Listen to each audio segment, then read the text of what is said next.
Did you put Christmas on a credit card? Don't stress out about that extra holiday spending. SaveWithConrad.com can help you consolidate all of your high interest rate credit cards into one much lower monthly payment. SaveWithConrad.com has helped families just like yours save up to $800 a month. You don't need perfect credit or money out of your pocket. And did I mention no payments until March? So don't make saving money a resolution next year. Make it happen today at SaveWithConrad.com. NMLS number 2129, Equal Housing Lender.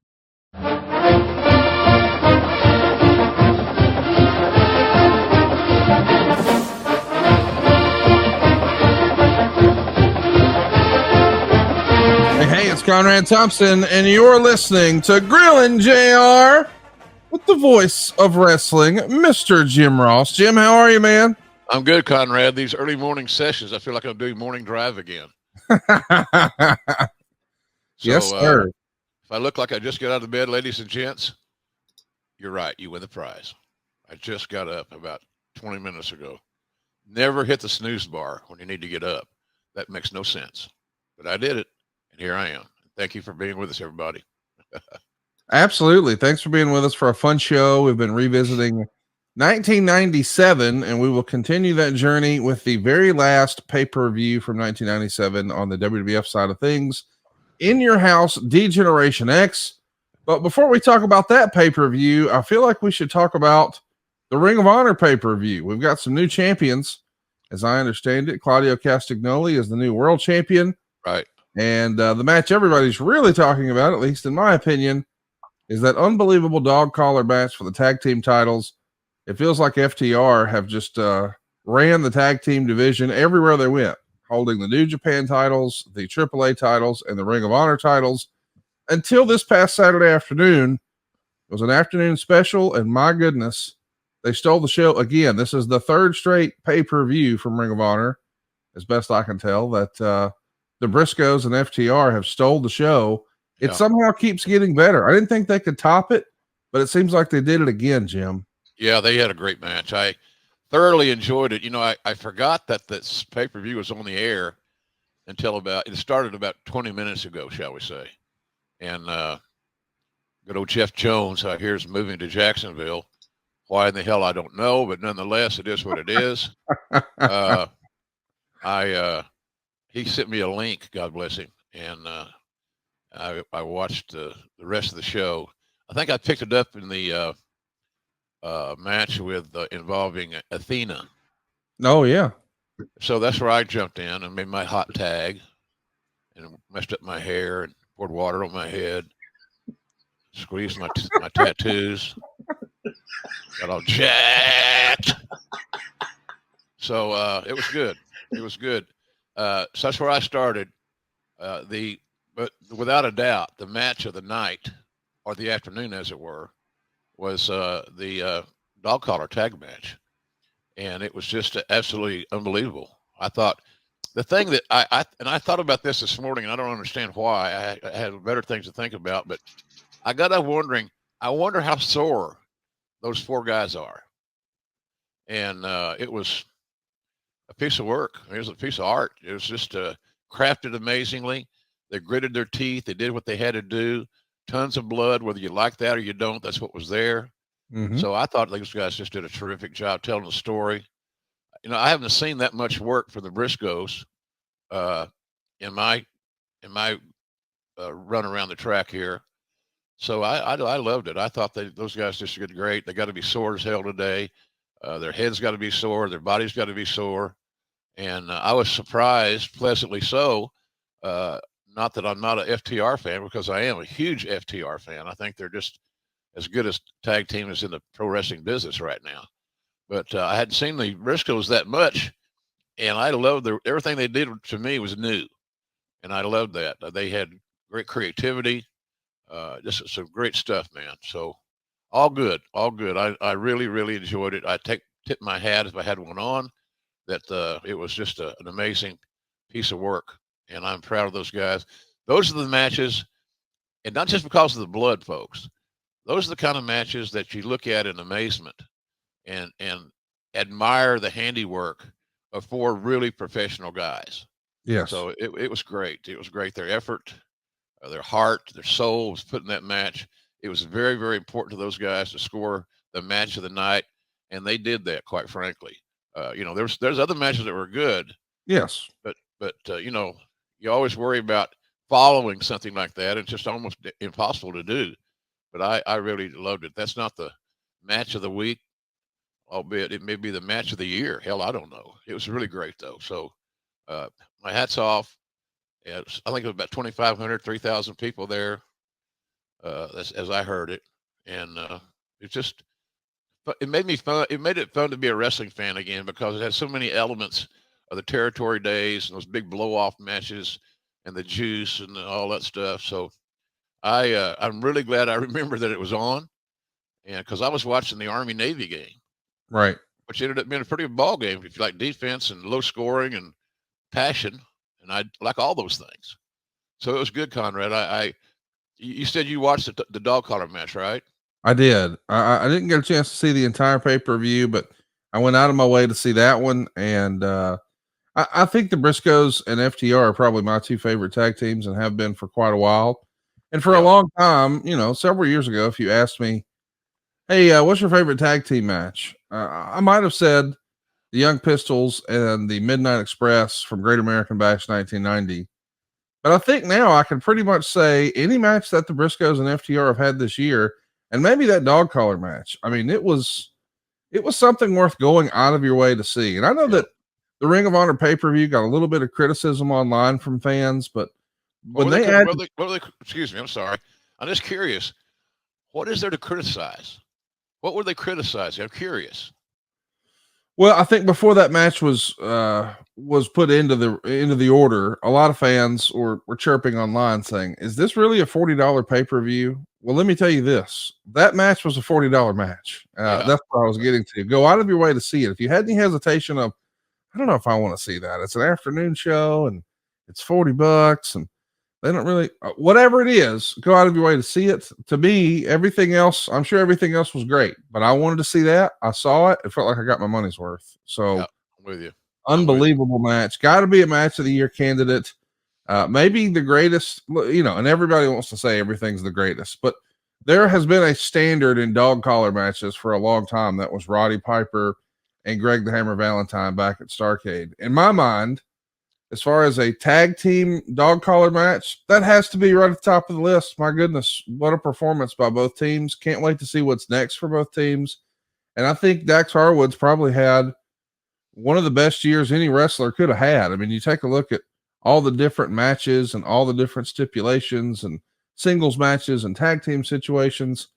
What a year Mr. Harwood's had this year. Yeah, smart guy, understands the business very well. So does his partner. Yeah. But I'm with you on that's going to be hard to top in any arena from any company. And some are going to say, well, it's too bloody. Well, what did you expect a dog collar match to be? Right. A trading of headlocks? That ain't going to happen. So it was really good. I'm proud of those guys.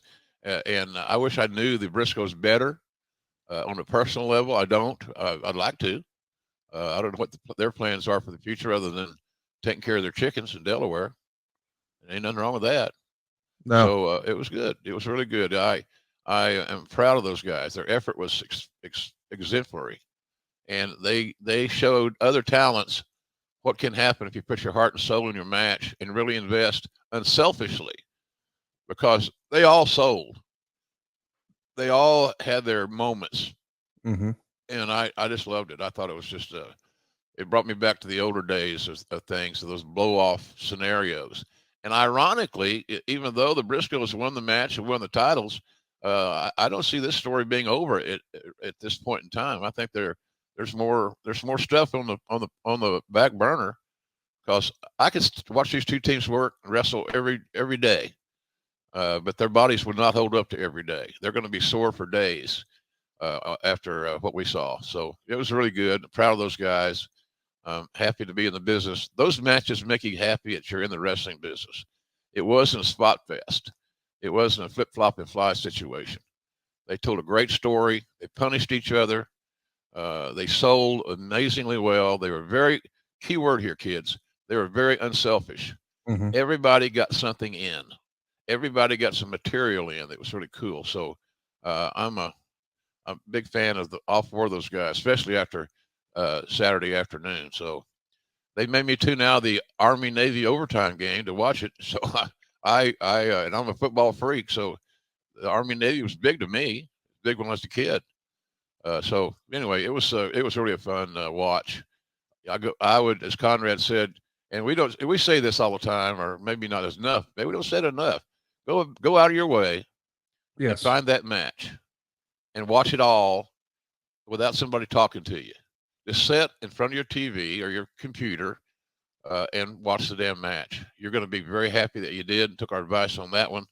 And it is going to be the benchmark for dog collar matches in the future, in my opinion. Agree. So it's really good stuff, and I'm happy that we're talking about it, and those guys get their hugs, and it made my Saturday afternoon without a doubt. And by the way, I want to also congratulate Ian Riccoboni and Caprice Coleman. I thought they did a nice job. Agree. They had good information. There was a lot of information to cover. You know, Ian reminds me of me sometimes in the sense that he loves the more information that he can provide the viewer, historical things like that, the better. And he did a great job leading that commentary team. Proud of his work, and his heart's in the right place. He's just a hell of a talent on that behind the mic, and so I thought it was a hit all the way around. It was just all the way around. Even I like Samoa Joe and Juice Robinson because what they had to follow was damn near impossible. So, pardon me. So anyway, good Saturday afternoon, and I'm not totally against Saturday afternoon pay-per-views. I loved it. Yeah, I thought it was good, man. So anyway, I'm glad we got to talk about that a little bit because it was deserving of all the praise that we could heap upon it. Mm-hmm. Totally agree. Go out of your way to see it. It was match 3 of a 3-match trilogy, Super Card of Honor. This past WrestleMania weekend, we had a 27-minute affair as FTR would pick up a win over the Briscoes. We would do it again in July in Lowell, Massachusetts, and it was the main event here. It was 2 out of 3 falls. They gave them 43 minutes. FTR would pick up the win there. But what everybody's talking about right now is what happened this past weekend. The Briscoes beating FTR by referee stoppage where everyone bled, and I mean everyone. The Briscoes are your new Ring of Honor champions. And the referee got color too, didn't he? He did indeed. Well, that's ballsy. It's not something you see. I've gotten color as a referee before back in the day. I was scared shitless because I'd never done that before. And so I made a promise to myself after that I'd let somebody else do the whittling away, not me. And but I got color, but I've always had a little help. It's not my forte. It's not how I got in the business, but it was just the whole thing was cool. It was really good. You know, it's just really, really good. And I'm so glad I watched it. And I can't encourage you guys enough to check it out in some form or fashion. You're going to be happy that you did. Folks, we've heaped 15 minutes worth of praise on the match because it's that damn good. At our heart, Jim and I are just big wrestling fans, and we're huge. Look at us. Yeah, come on. We're jacked up. We're on the gas. Fucking amazing how swollen we are. We've been stung by bees. Yeah. Go out of your way to see that match. Sincerely, it's one of the best matches that you're going to have a chance to see this whole doggone year. But let's talk about the end of my favorite year, 1997. Wait, you know what? There was one other thing. I don't know if you saw this past week, Jim, but your quote about Johnny Ace went what the kids would call viral. Did you see that? I don't know what viral means, but I know it got a lot of play. Was that an off the cuff feeling? Do you really feel that way? Any what do you mean, Mike? Sometimes when we say things, we see them in print later and we say, oh, well, I didn't mean it like that. Oh, I meant it. I meant it all right. I just don't believe that that's how you repay somebody for their kindness. Yeah. And, here's a guy that was out of a job, had a young family. I hired him as my number 2 guy in my department. And then and how it ended up was typical chicken shit pro wrestling, just typical bullshit. And I didn't like the way that ended up. And, hey, look, if the guy's a better manager than me and he signed more stars than I, then so be it. I don't believe that to be accurate. Right. And, his goal was like a lot of the boys, get close to the boss. And that in itself makes it kind of nauseous to even talk about. But no, I meant what I said. I don't wish him any ill will or bad health or, whatever. I don't that. I hope the guy gets a job. He may have a job now. Hell, I don't know. I don't keep up with him, and nor am I. It's irrelevant to me. But he did what he thought he needed to do for his own safety. I found him to be very insecure in that respect. And if I was a little coarse or callous on that whole thing, then I apologize. But I'm not apologizing for what I said. But I don't have any ill will. He's had a lot of challenges, I guess, with his marriage and his wife's illness and so forth. I feel badly for her. She's a very nice lady. And but I can't understand why that has to happen in wrestling as much as it does. As small as our community is, there's so much backbiting and BS that it's one of the reasons that a lot of guys get out of wrestling. And most guys don't get out of wrestling because they can't afford to. Some of us can't afford to. Knock on wood. Hear that knock, Conrad? I do. Good. That's me. I think I hear you knocking. I think I hear you coming in. We're going to be coming in talking about In Your House TX. This is the third false finish where I tease the topic. I feel like I need to at least mention, dude, you were on Tales from the Territories last week. It was you and all your rowdy friends sitting down to talk about Mid-South. That looked like a lot of fun. Yourself, Jake the Snake Roberts, Ted DiBiase, and it was a whole host. It was a who's who from Mid-South, including, and I couldn't believe he got permission to do it. Shout out to The Rock, I guess, for pulling some strings. Michael P.S. Hayes, we never see him do anything out from under the WWE tent. That was a real treat. I enjoyed the program. Yeah, I did too. Michael's a great storyteller. Yes. Great instincts, great storyteller. He's got better recall than he actually probably deserves. So he wasn't completely fried. But Michael he's a great contributor no matter what he's doing. And he helped that show be better, I thought. And but I enjoyed that. I got a screener. I requested a screener because I was going to be traveling and I wanted to see it sooner than later.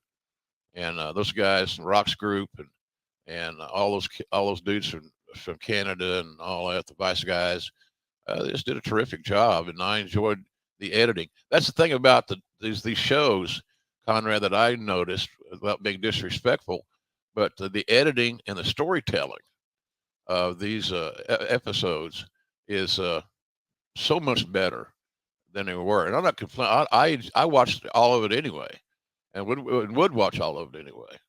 But I thought it was just an excellent show. I watched it twice, and that's hard for me to watch anything twice because of my short attention span. But I thought it was just excellent, and was happy to be a part of it, quite frankly. It was, and hey, look, there's enough material on the cutting room floor to do another episode or two, quite frankly. So because that Mid-South was just unique. Yeah. It was unique, and it was in a unique part of the world. It was called martial law, Wild West and all those cliches. So it was good. Those guys, everybody involved did a great job in putting that together. And that's another one I'd go out of my way to take a look at. Go back and find it, however they find it. I don't know how you do that, but nonetheless, I'd sure as hell do that. I'd watch it again. I probably will watch it again. So I enjoyed it. I'm glad you liked it. Loved it, and highly recommend that anyone who loves old school go out of their way to check it out. I think that was the last one for this season. Can't wait to see what those guys are up to next, whether it's Dark Side or more Tales from the Territories. I think we all agree they do a pretty good job in presenting these old stories that might not otherwise get the platform. Right. We're hoping to do that same sort of thing today for In Your House D-Generation X. As a reminder, we're just 1 month removed from the Montreal Screwjob. And, well, this is a different place now with Bret Hart out And of course, there were some other members of the Hart family who've been MIA, including Owen Hart. That's going to change here. This is headlined not by Owen Hart, but by Shawn Michaels, who is the new world champion, defending his title against Ken Shamrock, a guy that I have long felt, man, we could have pulled the trigger on him in 97, 98, and he could have been a top guy. And of course, you've cleared that up here on the program many times, saying reliability was an issue. So as a result, this is, as far as I know, the only time that Ken Shamrock main evented a WWF pay-per-view as a single. What could have been, man? It feels like different time, different place. He could have been a top guy for y'all. Oh, I always looked at Kenny as a top guy. He was hard to manage a little bit in the beginning. He wasn't used to being on the road that much.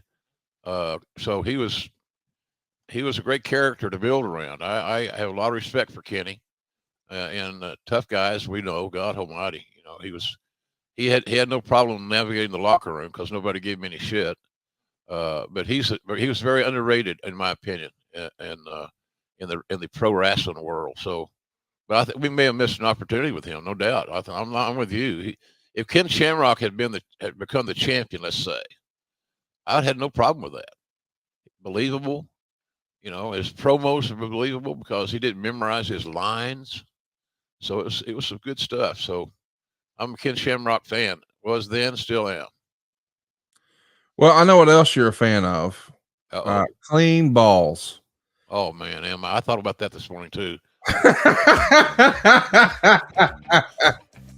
All right, real quick, I want to remind everybody, especially this time of year, did you know at SaveWithConrad.com you can skip your next 2 house payments? That's right. You'll get a cheaper monthly payment and no payments until next year.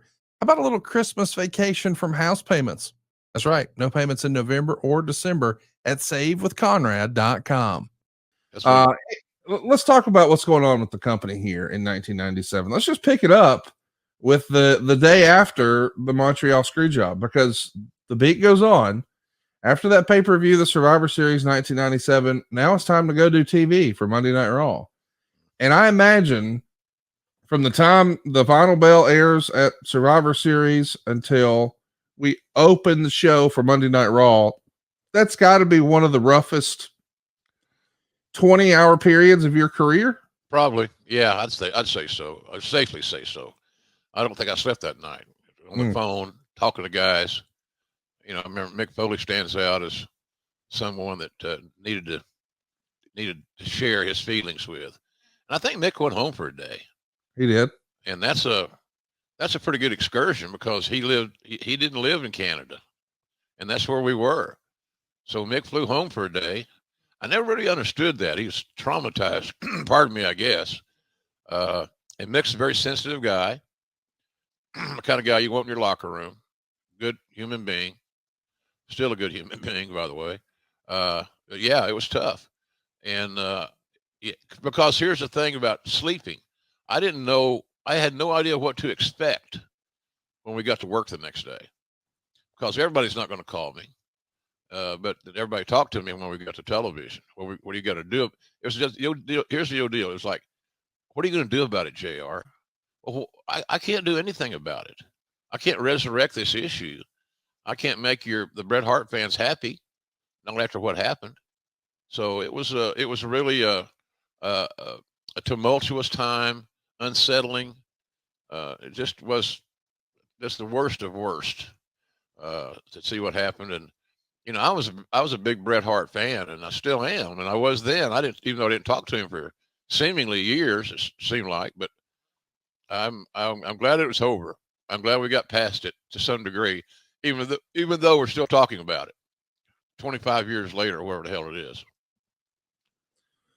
It's a fun topic to discuss, and we've beat it up and approached it from every possible angle. But we all know when the Montreal Screwjob is done, we have a new world champion in Shawn Michaels. Mick Foley's walking out. We got a room full of guys pissed off at Vince. Vince has a black eye, and he's hobbling around. And I imagine that everyone was glued to Nitro. It started just ahead of Monday Night Raw. Raw starts at 9 p.m. Nitro starts at 8 p.m. And I imagine that the quote unquote office here from the WWF was tuned in Nitro opens with Bischoff announcing that Bret Hart has signed with the NWO. And even Mean Gene talks about how Bret punched out a prominent official. You can get the full story on the hotline. But this is, even though I think the contract stated that he still had time left on his deal, that was the narrative that Vince was pushing. Oh, what if Bret Hart just shows up on Nitro tomorrow night with the world title? Well, he didn't show up. He didn't bring the world title, but they darn sure announced that Bret Hart was coming. What did you think as you saw those first few minutes of Nitro, or did you get a chance to see him before you started the program? I did not. I did not get a chance to see it. I was, you're just busy pre-show stuff, and we may still have been going over TV. We still may not have had a complete format. Hell, I don't know. I don't remember. But we're generally very busy pre-show time. So I did not see it. I saw it later. Yeah. I thought it was a way to start the show. If I was those guys, Eric and his team, that's how I would have done it. Go right to the number one story. You lead with the best stuff you got, and that was the biggest newsmaker of all. And so I thought it was spot on for those guys. Of course, when the ratings come in, curiosity killed the cat, as they like to say. The WWF drew one of its best ratings since the early days of the Monday Night War, doing a 3.39 rating.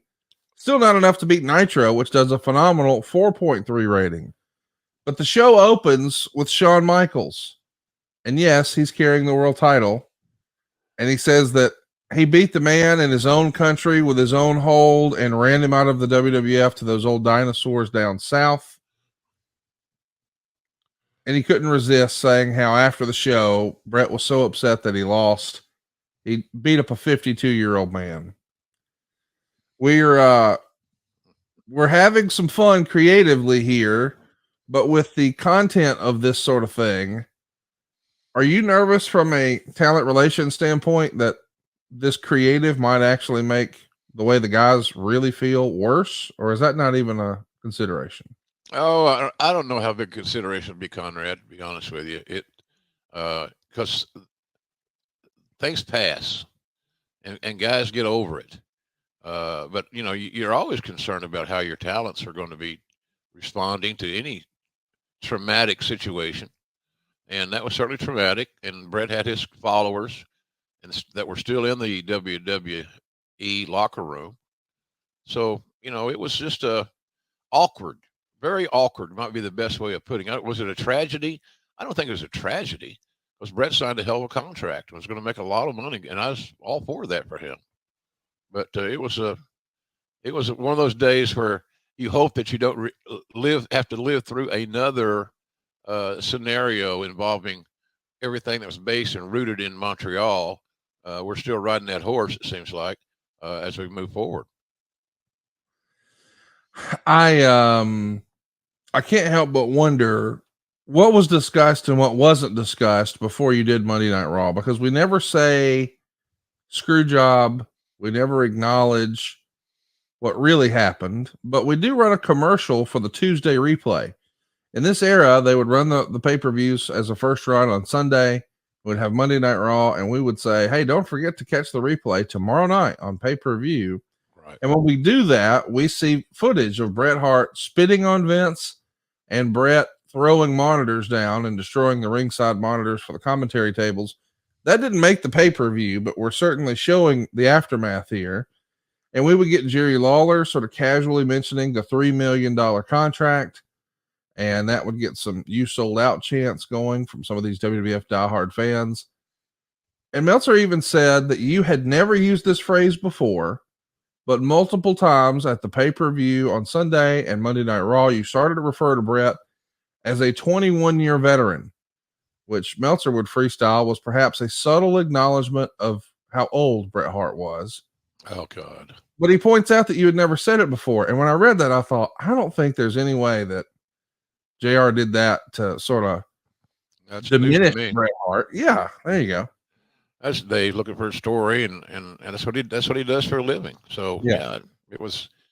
But I didn't do anything. I didn't go out of my way to do anything to upset, to make it worse. At least I tried not to. But I was in a tough spot. To be honest with you. So yeah, it was challenging. It was a challenging day. That whole loop, that whole Canadian loop, following Montreal just was just horrible. It was just horrible. There's so much pressure, and talents didn't know what was going to happen next, and how's this going to affect us. And that's sort of their main issue, is that how is this going to affect my money and my push. So as benevolent as some of the talents wanted to sound like, they also, the guys that had the ability to work on top in main events, in other words, they just were, golly, just it was a slaughterhouse.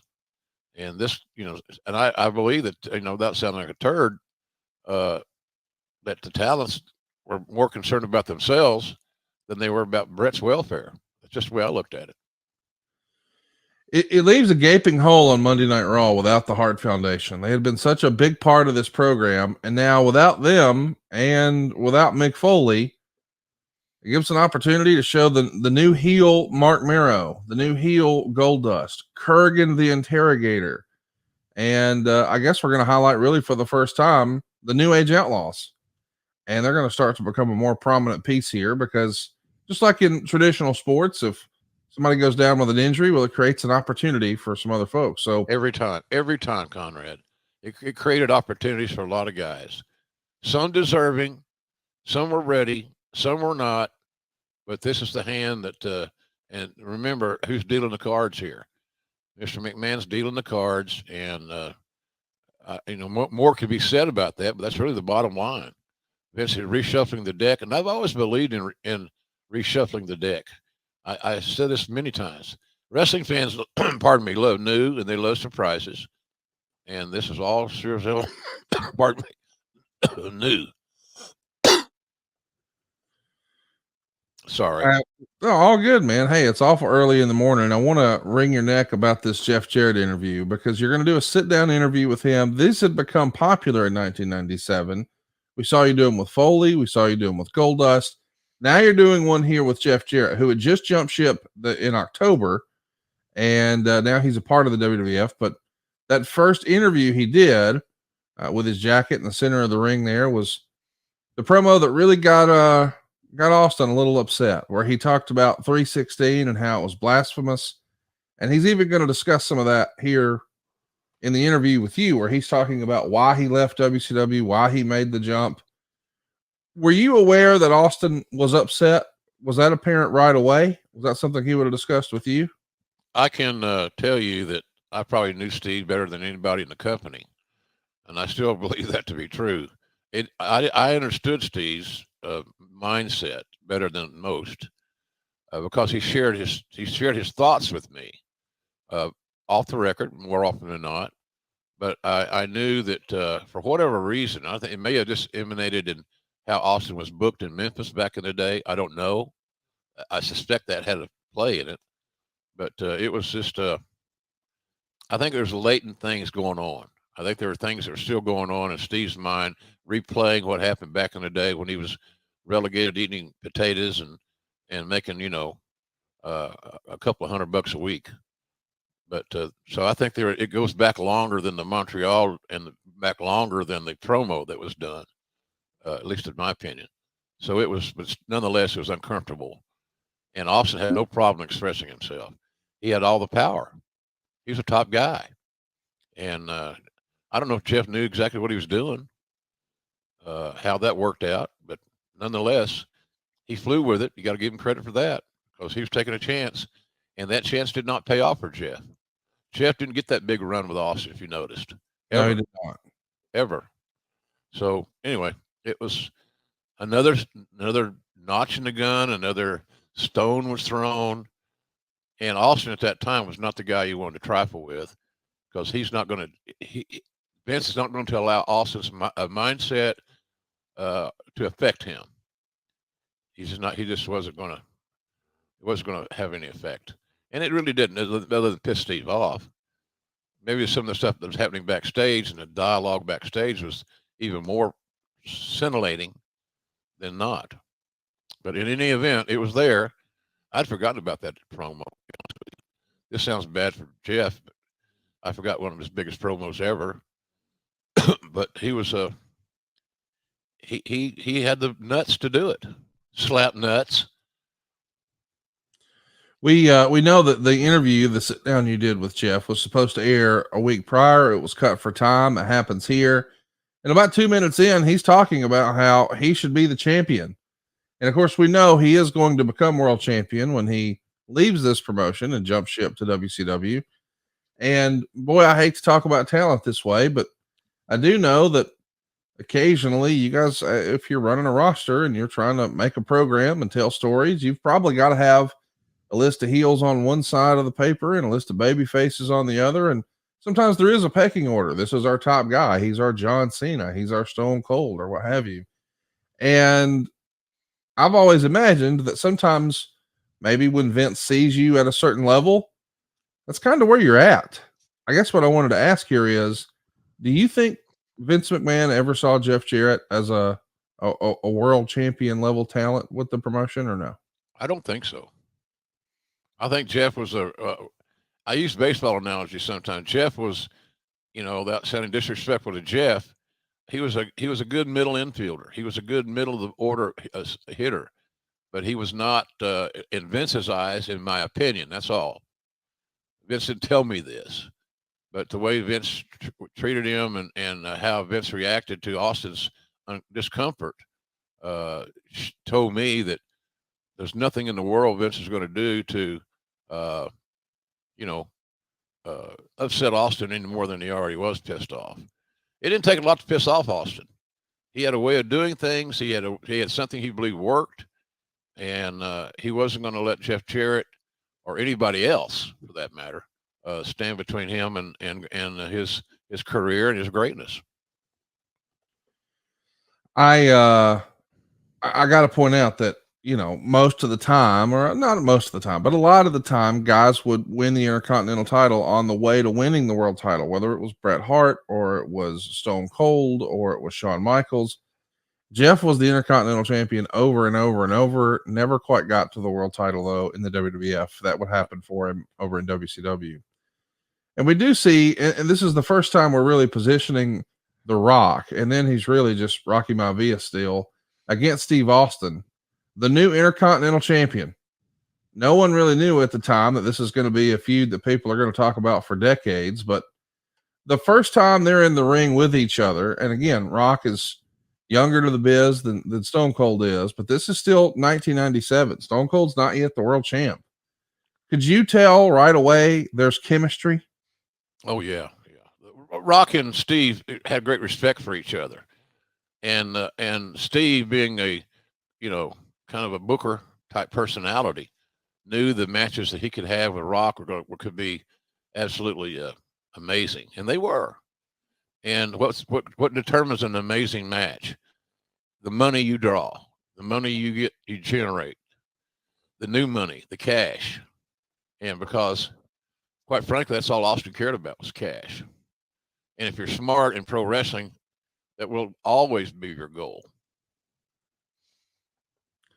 The goal here is to prove to the world one night after the screw job that Shawn Michaels is willing to lose. So the main event is Ken Shamrock versus Triple H. And I know what you're thinking. What does it have to do with Shawn Michaels? Well, Shamrock pins Shawn. Yes, he's not in the match, but we want to prove, I guess maybe this is a point by the writing team or Vince specifically, Shawn will lose matches, just not to Bret. He'll even lose matches he's not in. Ken Shamrock pins him here. Yeah. And then you get on the hotline and do nothing but praise Bret Hart for all of his work. And Meltzer would say, quote, even to the point of saying that he himself, being right there, never heard a submission, but that the referee claimed he heard it.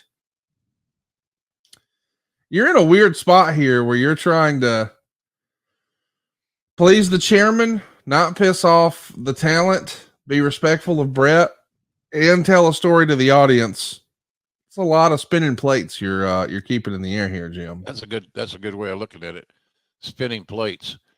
It's better than being the clown at the circus, I guess, but it's in that conversation. So yeah, again, Conrad just kept going on and on. Every day, another chapter. Montreal relived. It just got to be so old and so unnecessary, especially when you got talents, excuse me, coming to you, to me, wanting answers. And, you feel very helpless that you can't give your talent the answers that they're looking for because you don't have them. I didn't know the answers. But I do know that the benevolency of talents, I don't know how many guys step forward like Mick.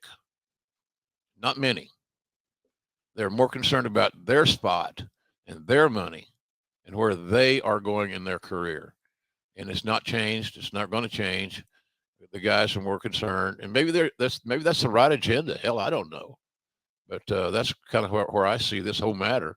It's more about the talents themselves than not.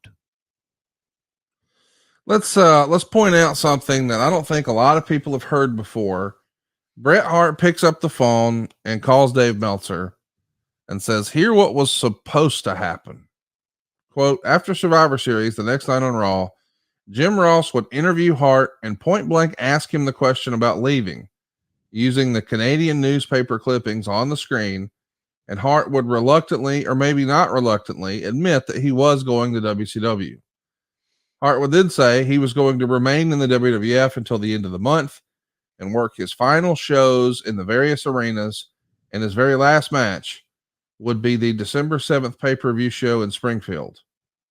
They would push the fact that as a way to build up a big buy rate for a traditionally weak December pay-per-view show. Bret would say on his interview that he would defend the title against anyone in Springfield and wanted to leave the WWF with his head up and still the champion. And since he's doing the interview in Ottawa, where he's still the top babyface, the crowd would respond to that. At that point, Slaughter would announce the Final Four match with Bret Hart, The Undertaker, Ken Shamrock, and Shawn Michaels, where Bret would act as if he had been double-crossed by the Americans again and put in a situation where he didn't have to lose the fall in order to lose the title. So that's the way it was originally pitched to Bret, according to Bret and his report to Dave Meltzer. Had you heard of that? Like, had the screw job not happened, is that what you believed was going to happen, the direction? I thought the match was going to end in a disqualification. And, but obviously as it's played out, that was not to be. So there's a million stories in the Naked City. Yeah. You can Google that, kids. Almost immediately, there's talk of Bulldog and Owen Hart wanting out and wanting to leave the company. Why do you think Bulldog was okay, or Vince was okay with Bulldog buying out his contract, but he was so keen on keeping Owen? Well, Bulldog was a little bit more high maintenance, and he had some issues, as we have discussed here. Not to speak ill of the dead, but Davey needed some help. Owen did not. Owen was reliable, and he was, like I said, low maintenance, and everybody loved Owen. He could work with anybody, tags or singles or whatever you wanted to say. So they're two different talents entirely, and to judge one as you would judge the other would not be fair to Owen, quite frankly. And Owen didn't want to leave WWE. Right. He left because of what he perceived to be a family obligation and show family support. And to be honest with you, it put Owen in a real tough spot. So I'm glad they worked all that out, and Owen came back, and well, we all loved Owen. We still love Owen. I'm so happy that AEW has a relationship, a positive professional relationship with Martha Hart and her family. That's well overdue. And so I'm sure glad that that's been addressed, and that we have a relationship with those guys that we're proud of. Proud to have that relationship. Meltzer would write this. Owen Hart was talked into working the November 12th show in Ontario en route to a meeting in Connecticut the next day with McMahon. Owen wanted some sort of an apology, as McMahon later showed on Raw a few days later. He has his own mind worked out that all the problems were Bret's fault and wouldn't do so. Hart left the meeting and went home and was removed from all the house show bookings. McMahon and Owen had a second meeting on the 16th, again, not reaching a satisfactory ending. The Titan position on the matter is that Hart is taking a hiatus to work everything out due to the family situation. Others portray it as Owen being given a deadline, either January 1st or perhaps December 1st, depending on the source, to return to work, and he has until that time to work everything out, since the company realizes he is in a bad position and in no way is he at fault. The bottom line is that both Owen Hart and Smith have families and can't work elsewhere, and whether they would like to leave or not, ultimately they don't seem to have much of a choice. Are you in either one of these meetings with Owen and Vince? Yeah. What do you remember about these? Well, they got personal, and Owen was, as I said earlier, this was a big pain in the ass for Owen as well. He got caught in the middle of a lot of this stuff. So, but the meetings are civil. It comes down to cash and creative, Conrad. Same old shit, man. Yeah. Same stuff. So that's how I remember it. It came down to cash and creative. Number one, you can't put Owen in a situation creatively that he can't flourish in because he's that good a talent. And then the other matter was, of course, money. And Owen was known to be very frugal, saved his money, kept preparing for the future, because he had told me many times he didn't want to do this forever. Right. And that wasn't because of Bret. Mm-hmm. That was because of how Owen felt about spending time with his family. And so, but the meetings never got mean-spirited, I don't think. It didn't seem to me that they were mean-spirited. They were just simply business meetings with that personal element sprinkled in, like you would some good JR's seasoning. It made everything better. It just sprinkled it in, and it worked out pretty good. So I'm just glad we got it worked out. Having Owen Hart in your locker room makes your locker room stronger and better. And I think that's kind of that's how I was looking for wins, Conrad. I wasn't looking to get my hand raised. I was just looking to get wins for the company. And I think Owen coming back and signing and getting a nice raise was that. I think we were successful in that situation. But the road to get there was hell, no doubt. Well, before we talk about the contract, I want to talk about the next Monday Night Raw. So, of course, we've got now the Monday after Montreal behind us. But 1 week later, we're promoting a Vince McMahon interview. It's a sit-down interview. This time, it's not Goldust, and it's not Mick Foley. It's you and Vince McMahon. And it's the infamous Why Bret Why. And it's even marketed as the untold story. And you're given the task of hosting this interview with Vince. Were you giving the questions? Like, tell us how that all comes to be. Do they say, all right, you say this, then I'll say that? Or yeah, no, Vince doesn't work that way real well, and I don't either at all. Mm-hmm.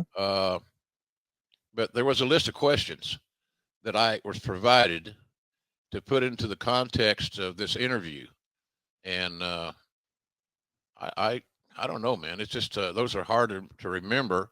But it was heavily produced, and Vince wanted to make sure that every word was tangible, every word was exactly what he wanted to say, because he had points he wanted to make, and he was trying to save face, I think, in a large extent. But we had it was a decent interview. I don't remember all the highs and lows of it, other than it was something Vince wanted to do. He was very hell bent on it, and he could for all I could care, he could use Michael Cole in that interview. Michael Cole's a great interviewer, still is. So I don't know, man. It came and went. Vince got it off his chest. He addressed the matter, and off we went to try to jumpstart this train wreck. Well, let's talk about the thing that everybody remembers most of all from that interview. The phrase, Bret screwed Bret. Yeah. Did you know going into that will be the takeaway, or was it just organic and it just happened? No, it was organic. Yeah. I didn't know. I didn't have Vince's lines. I Right. didn't have, okay, you say this, I'll say that, because neither one of us are comfortable in that deal. And plus, it would have sounded so contrived Yes. and so fake, phony. And Vince did not want that. He wanted it to be, from his perspective, his side of the story. So I remember it very well. I was nervous. It was because I was in uncharted waters. I was in the deep end of the pool. I'm not a great swimmer, but we made it through it, and so I guess that's part of my legacy, is that interview was one of the more significant pieces of creative business that I had done. Did you think that the Brett screwed Brett thing was going to be as big as it was when you were No. finished? Okay. I didn't. It caught on. Yeah. It added fuel to the fire, if you will. So, but again, the story just kept continuing. It's like you want to say, for the love of God, can we just get past this shit? Right. Can we finally somewhere move on? Are we selling tickets? Are we doing anything, great, creative? I don't, it didn't seem like it. It seemed like it's the difference in throwing a gallon of fuel on the fire or just a little bit. We poured a lot on the fire. And I don't know that interview really helped Vince's side of the story or not. That's an individual opinion. But I thought that I don't know how much. Like I said, I don't know how much good Vince did for himself by doing the interview, and especially coming up with that "go home" line, or most memorable line of "Brett screwed Brett." Well, let's talk about what we're seeing as we see a shot here. Maybe you're watching with us on YouTube. Gosh, I hope you are. If you haven't already, recommend to a friend that they go check it out. It's Grilling JR on YouTube.com. That's Grilling JR on YouTube.com. You can also watch live on ad-free shows. We got it sold out, hanging from the rafters in the chat right now, folks watching us do this program live. But as we're taking a look at the heel Mr. McMahon, of course, that's still Vince McMahon, but this interview, a lot of people point to and say that is the beginning of the Mr. McMahon character. And we know that he's going to become the hottest heel in the whole promotion. Oh yeah. And the stuff he's going to make, the music he's going to make with Steve Austin just 1 month later, starting with the whole DX thing and Mike Tyson thing, and then on through the year. I mean, that will eventually be the feud that puts WWE in the driver's seat of the Monday Night Wars. Correct. After getting thumped week after week after week. 83 weeks, Conrad. 83 weeks. 83 weeks. It's on adfreakshows.com. There you go. Jesus Christ. Would you shove it right up my ass, will you? One more time, I will. But talk to me about, you're sitting there across from him on camera. This is the birth of Mr. McMahon. Could you imagine that this is, in your mind's eye, this is Vince transitioning from being quote unquote just an announcer to now he's the lead villain? Well, I wasn't planning on it, but it worked. Thank God. Yeah. Look, what you said earlier is accurate. I said it many times to myself. Vince McMahon, Mr. McMahon, more specifically, was the top heel in the Attitude Era. Yes. And that's not knocking Triple H or any other heels. No, not at all. It was the fact that it was a fresh character. It was new. It was material that we had not seen or heard until to that date. So it had all the elements necessary. We checked all the boxes. And, I was surprised that Vince was such a good heel. And he was the best. And Vince McMahon helped make Steve Austin in this rivalry and this thing. So, at the end of the day, it was a win for WWE because McMahon's, the height of his scenario, this whole thing was extraordinary. And we couldn't have created a bigger or better heel. Now we wanted to make more heels. And we tried to make more heels, and we did. but nothing compared to Vince.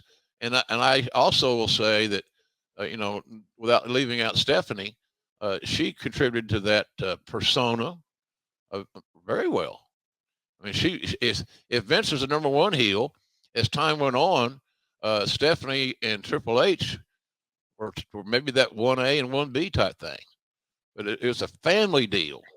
It was a family situation. And I'm glad that we got past it. And what it did was it helped make a lot of other people. Vince's rub, you can go back and look, was just astonishing of how many talents it touched. And that's smart booking. Vince made sure that the right people got the right rub to make this thing work and to create a new perspective, a new personas, and new rubs, as I said. The rubs are very much undervalued sometimes.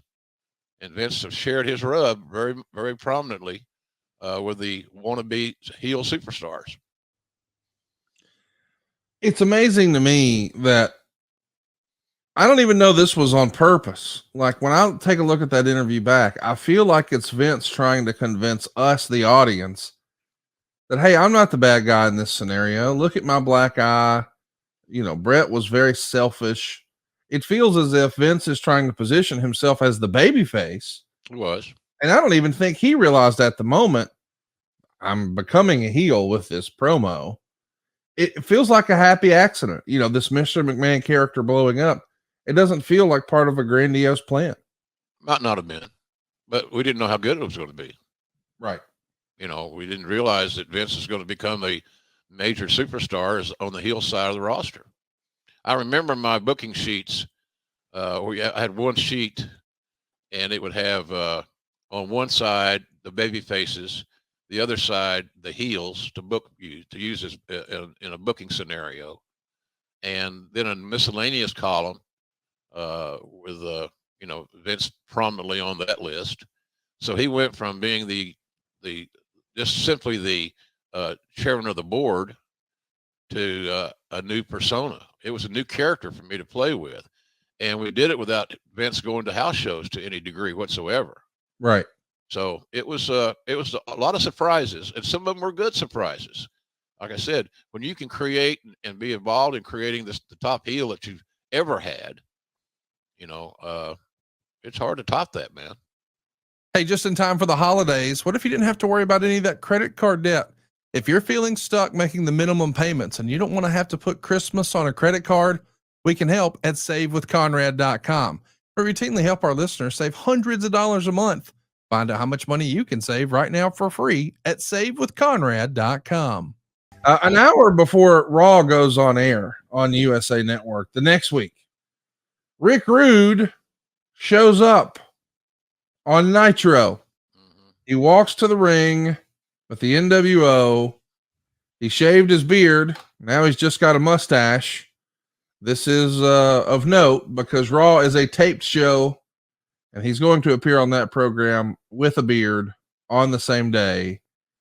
And I think, as Bruce Pritchard has explained on his podcast, Something to Wrestle, that Rude was just working a per night deal. He didn't have a traditional contract, so he was within his right to do this, but maybe you guys found out when you saw him on Nitro. Is that the way it went down?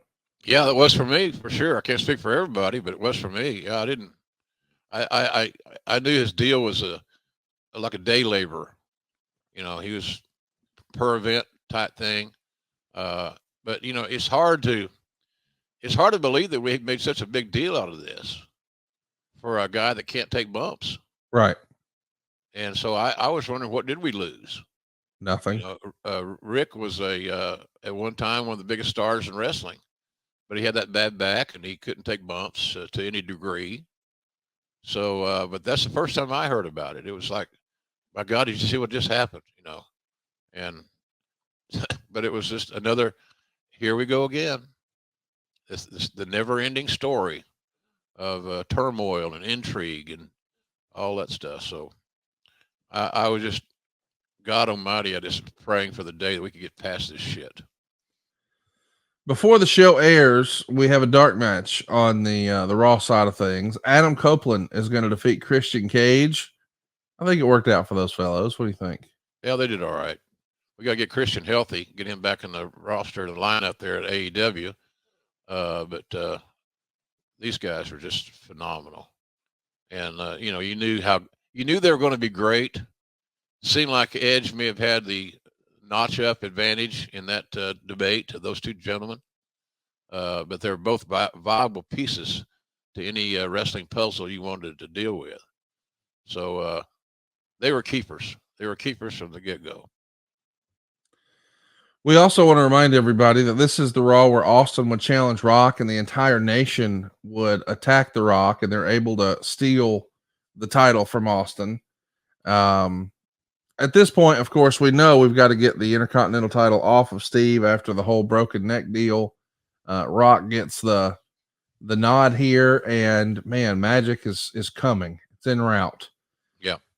Shawn Michaels and company show up to do an interview, and they end up insulting Sergeant Slaughter, beating him up, burying him under the toilet paper. They stretch out the toilet paper to be an X here, like DX. Rude, of course, is in the segment. They can't edit it out. And in the commentary, which is done live, you can kind of tell they're joking about it. Cornette says something like, he's the typical insurance salesman. And when it comes time to collect on the policy, he's gone to Tahiti. I guess there's only so much you can do here, but tell us about that process of, hey, it's a taped Raw, but we're going to do the commentary live. How would you do that? Well, carefully, quite frankly. And from the studio? Were we in the studio? I'm just asking I don't know, but if you taped Raw and now you're going to do the commentary live, where would y'all do that from? Oh, from the 120 Hamilton in Stanford. Okay. Yeah. Because we want to keep the elements, as much the elements of a live commentary feel as we could muster, considering how the lay of the land was. So it was awkward to say the least. Marc Mero is going to come out and do an interview, and he's going to call out Butterbean. And there's almost no pop when Butterbean hops the rail. They start shoving each other, and it sets up Butterbean versus Marc Mero for the pay-per-view. And that's going to happen one day after Butterbean is actually in a traditional fight on the Oscar De La Hoya card. How does this Butterbean Marc Mero story come to be? And what was the relationship like with Butterbean? Are you the guy making that call, or how does that work? Yeah, I called Bean. We were close, Connie. I called him Bean. Bean's a nice guy. He had a little barbecue place down there in Alabama someplace. Jasper. Is that where it was? Yep. Nice guy. Really a nice guy. Sweetheart of a fellow. But it shows you that you cannot judge a book by its cover, as the old cliche goes. He'd knock your ass smooth out. And that's what he did. Every time down for us. He could beat everybody up. And but nice fella. Really nice fella. But Bean was just he had a cult following. And he especially appealed to the male 18 to 49-year-old demographic, which is exactly what Monday Night Raw was primarily appealing to as well. So all Bean was looking for was a payday.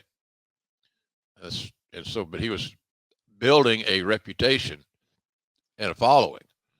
So we just felt like that was something we could pull off, and we did pull it off pretty good. So, but I like Butterbean. It put Butterbean's work in WWE was put Butterbean on the map and made him some good change, good money, and he's always fun to work with. Never a problem. Vader is supposed to wrestle Goldust, who shows up wearing pantyhose, says he's injured, and then hits Vader on the head with a hammer. This is maybe where we start to take this Attitude Era a little too far. What do you think about Goldust as he seemingly keeps raising the stakes on his silly dress and whatnot? I like Goldust as a persona. He pulled that gimmick off pretty good, I thought. Yeah. But it was so unique and so different. I wasn't sure that we were striking a chord or discord. So it was just, but it's worth a chance. We're looking to get something hot.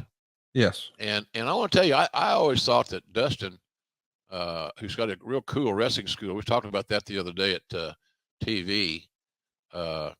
He's got he always has a full class because he's a real good teacher. So I don't know how much longer he's going to wrestle.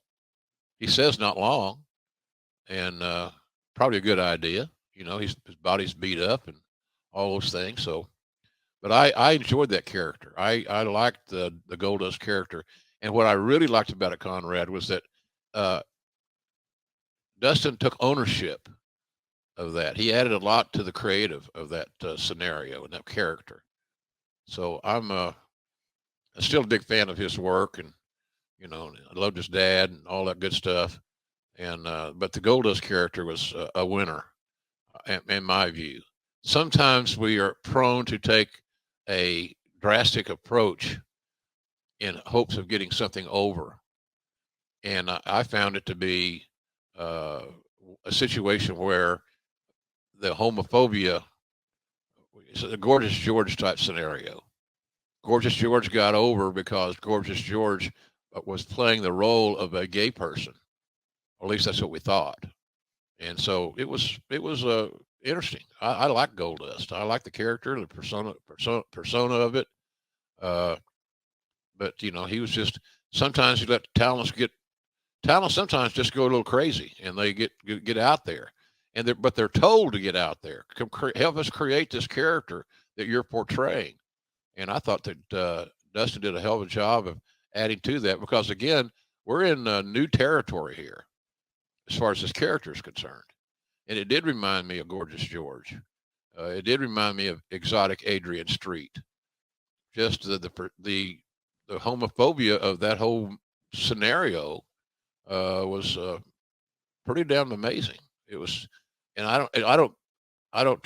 It's changed now. I don't know if it even worked now, but back then, I thought it worked real well.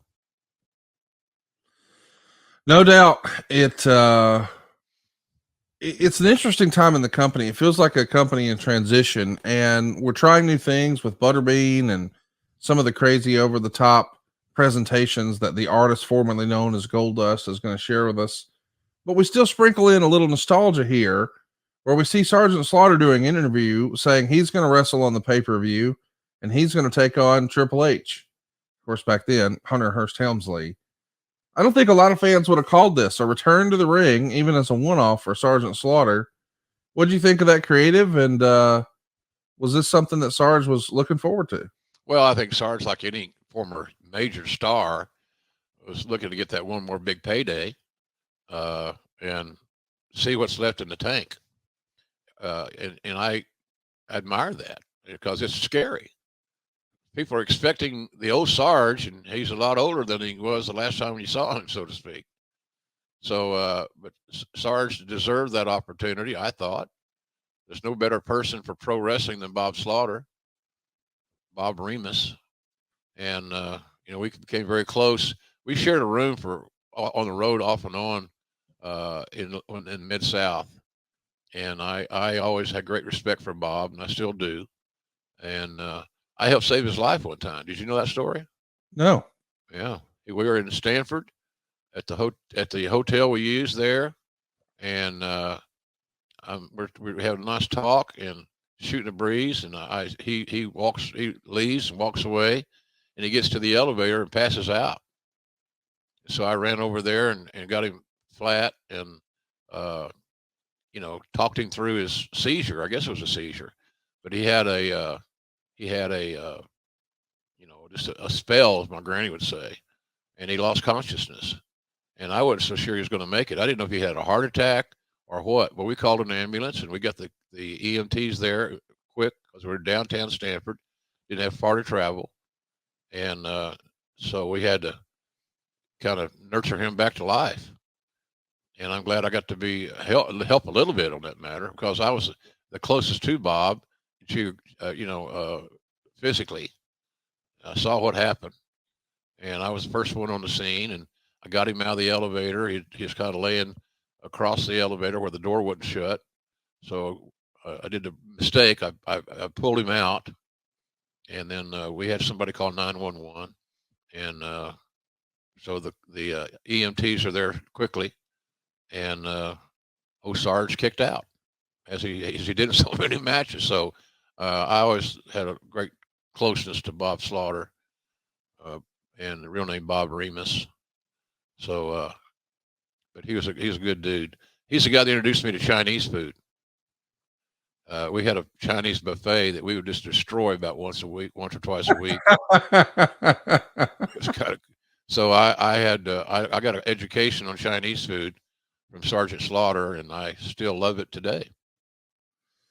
Man, I love hearing these old stories. I want to mention this first Monday night, or this first Madison Square Garden rather, show that you do post screw job. The Brooklyn Brawler had won a battle royal earlier in the year, almost as a rib, saying he got a future title shot. So they'll pay that off against Shawn Michaels. But on the same show, we get Undertaker teaming with Steve Austin to beat Shawn Michaels and Triple H. And this is really the first time that Austin works most of the match, or more of a match, since the injury. He works about a third of this match here. After the match, he even hits the stunner on China. The fans are none too happy. First of all, because DX really knows how to get the fans fired up, and they know how to be heels, but there's just a ton of debris coming into the ring. But Meltzer would even say he thinks that perhaps some of that debris is because these fans in New York at MSG, they're upset about what's happened with Brett. Do you remember this night? It was a house show. It was non-televised, but I know that Vince really values the opinion of the Garden. Oh yeah, the Garden was kind of the benchmark, how things got over or getting over or might be over, whatever. The you know, the situation was, the Garden was the measuring stick. Let's say it that way. And a lot of things are tried in the Garden. If it worked in the Garden, it's going to work anywhere. I think that was the bottom line of what we're trying to say here. And so the Garden was, like I said, the benchmark. If it has to work in the Garden. If it didn't work in the Garden, then you go back, you take your pencil out, you use the eraser, and you rebook it. So that's kind of where I see that whole Garden thing.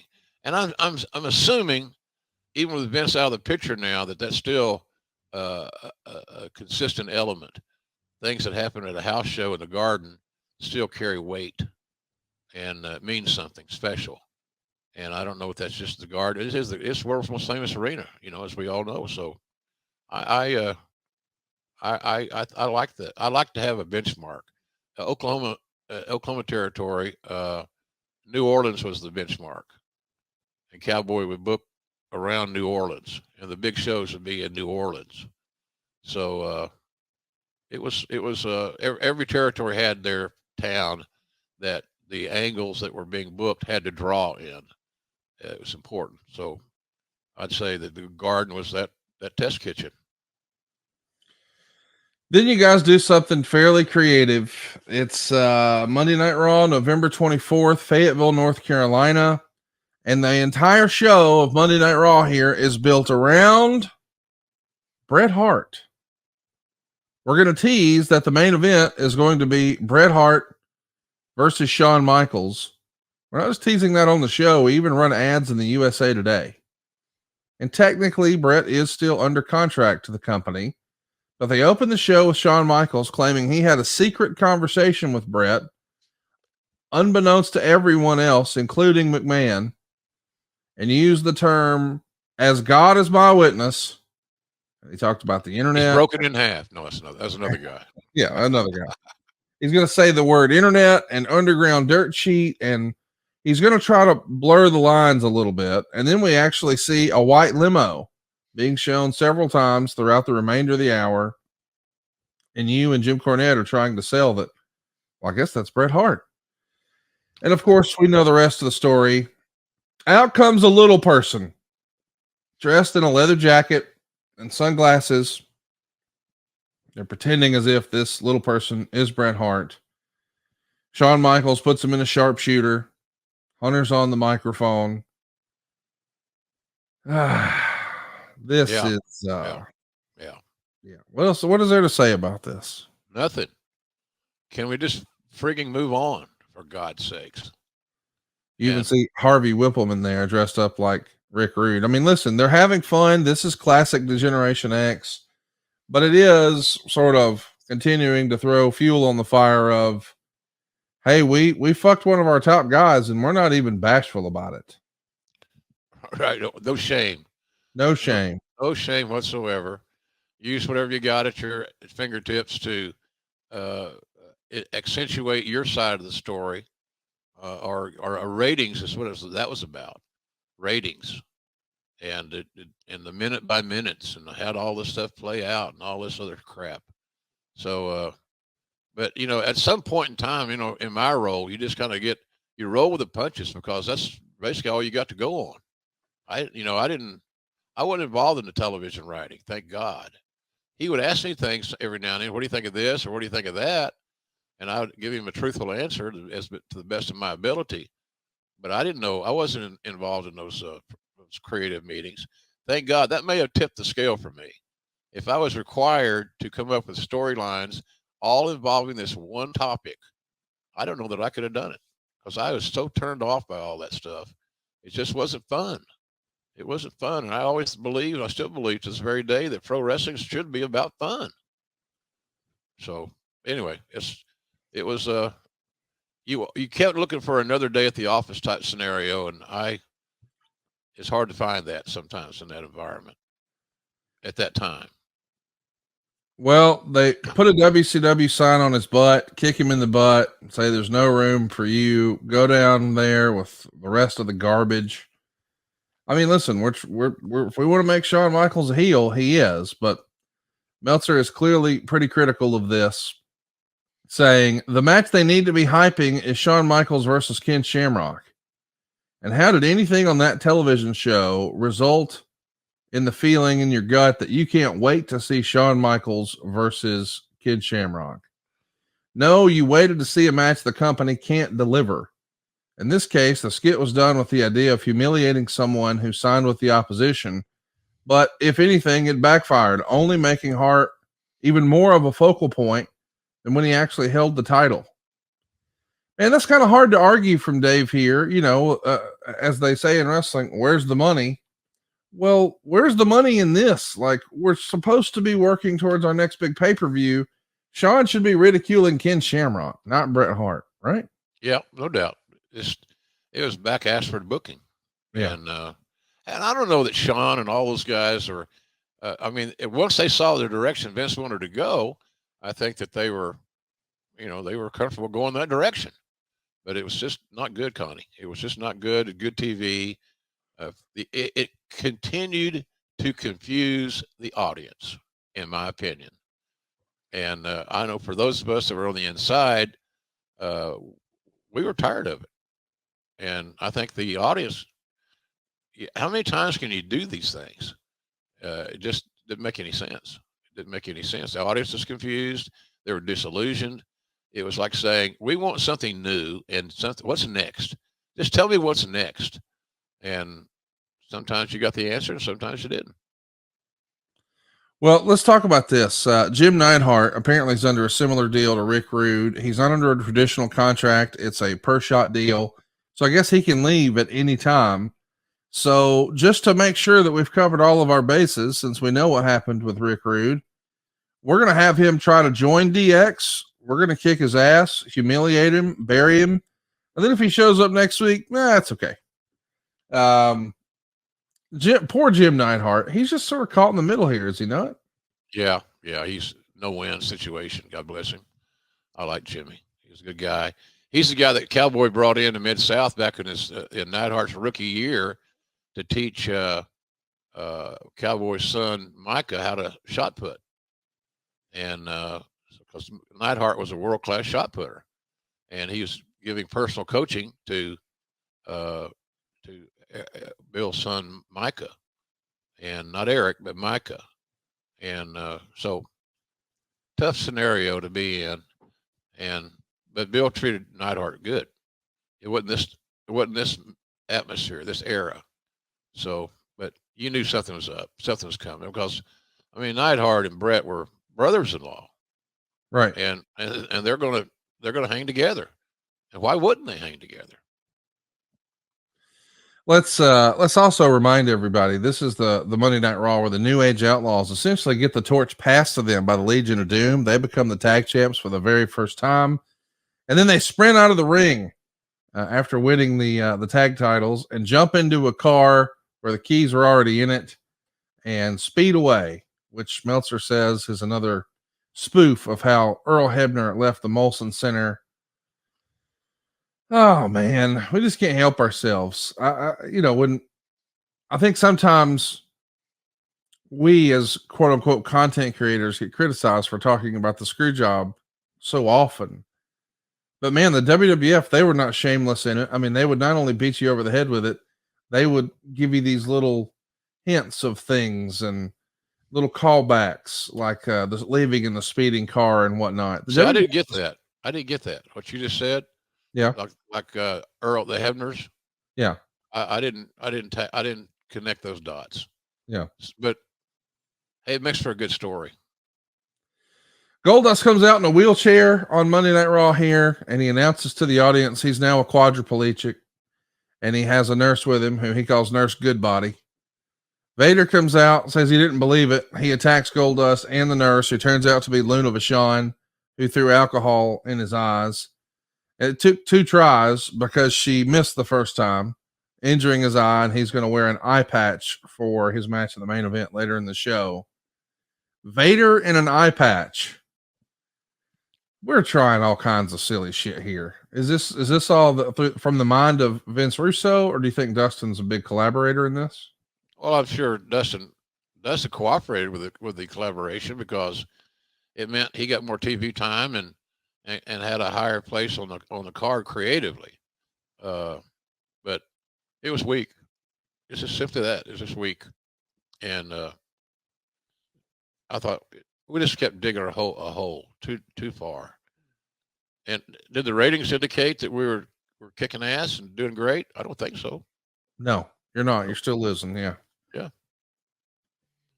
One of the more iconic and memorable moments from Monday Night Raw in this era is going to have The Rock doing an interview. The lights and the microphone will start flickering on and off, with the idea being that Austin is in the control room messing with him.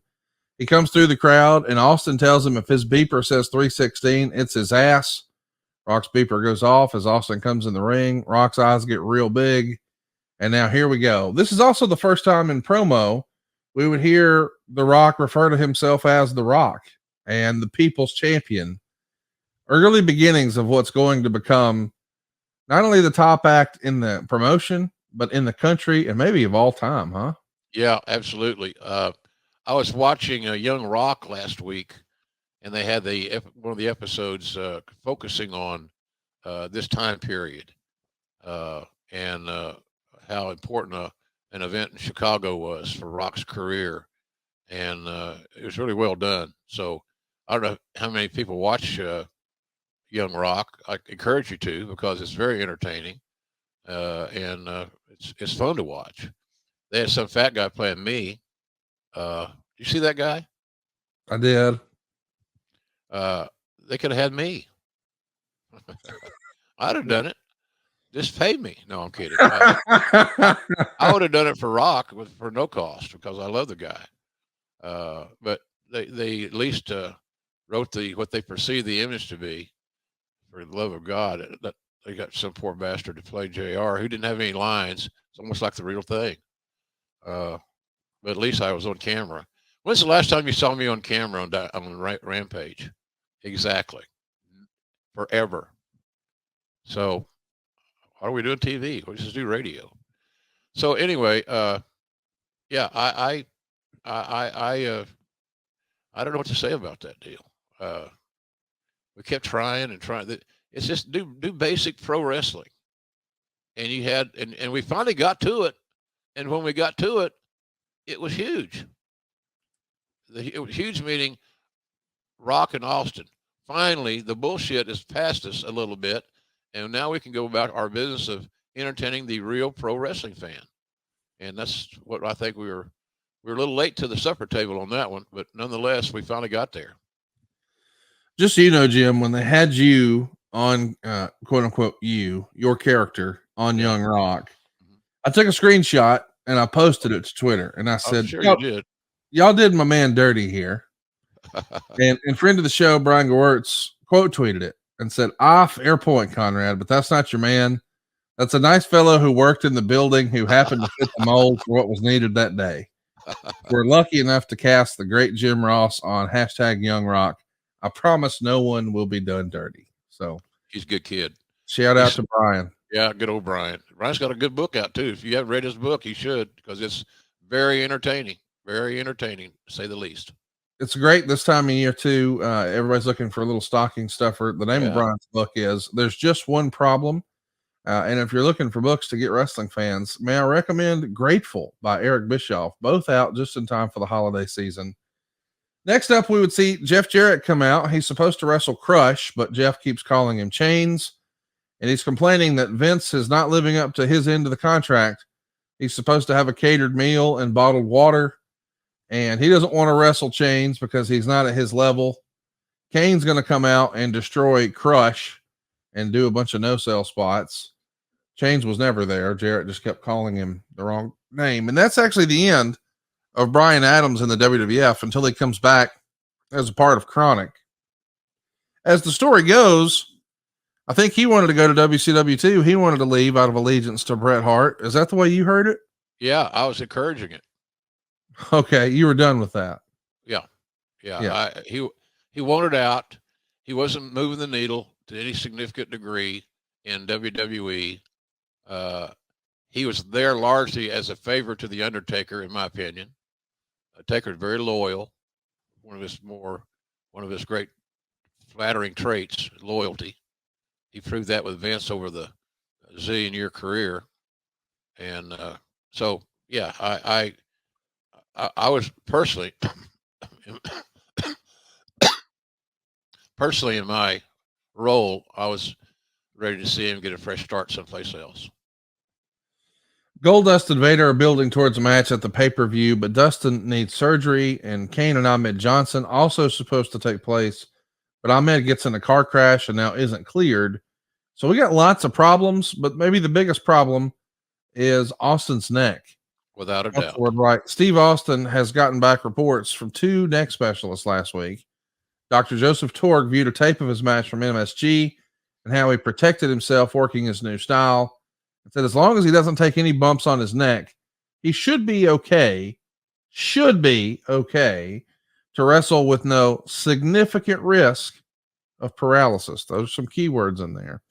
However, a second doctor examined his neck and said that with the wrong bump, permanent paralysis was still a possibility.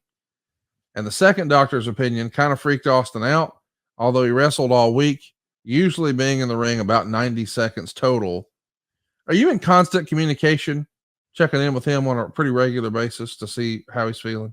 If regular means every day, yes. Okay. Because Steve didn't share his feelings a lot with anybody. I was blessed to have that relationship with him, and I still do.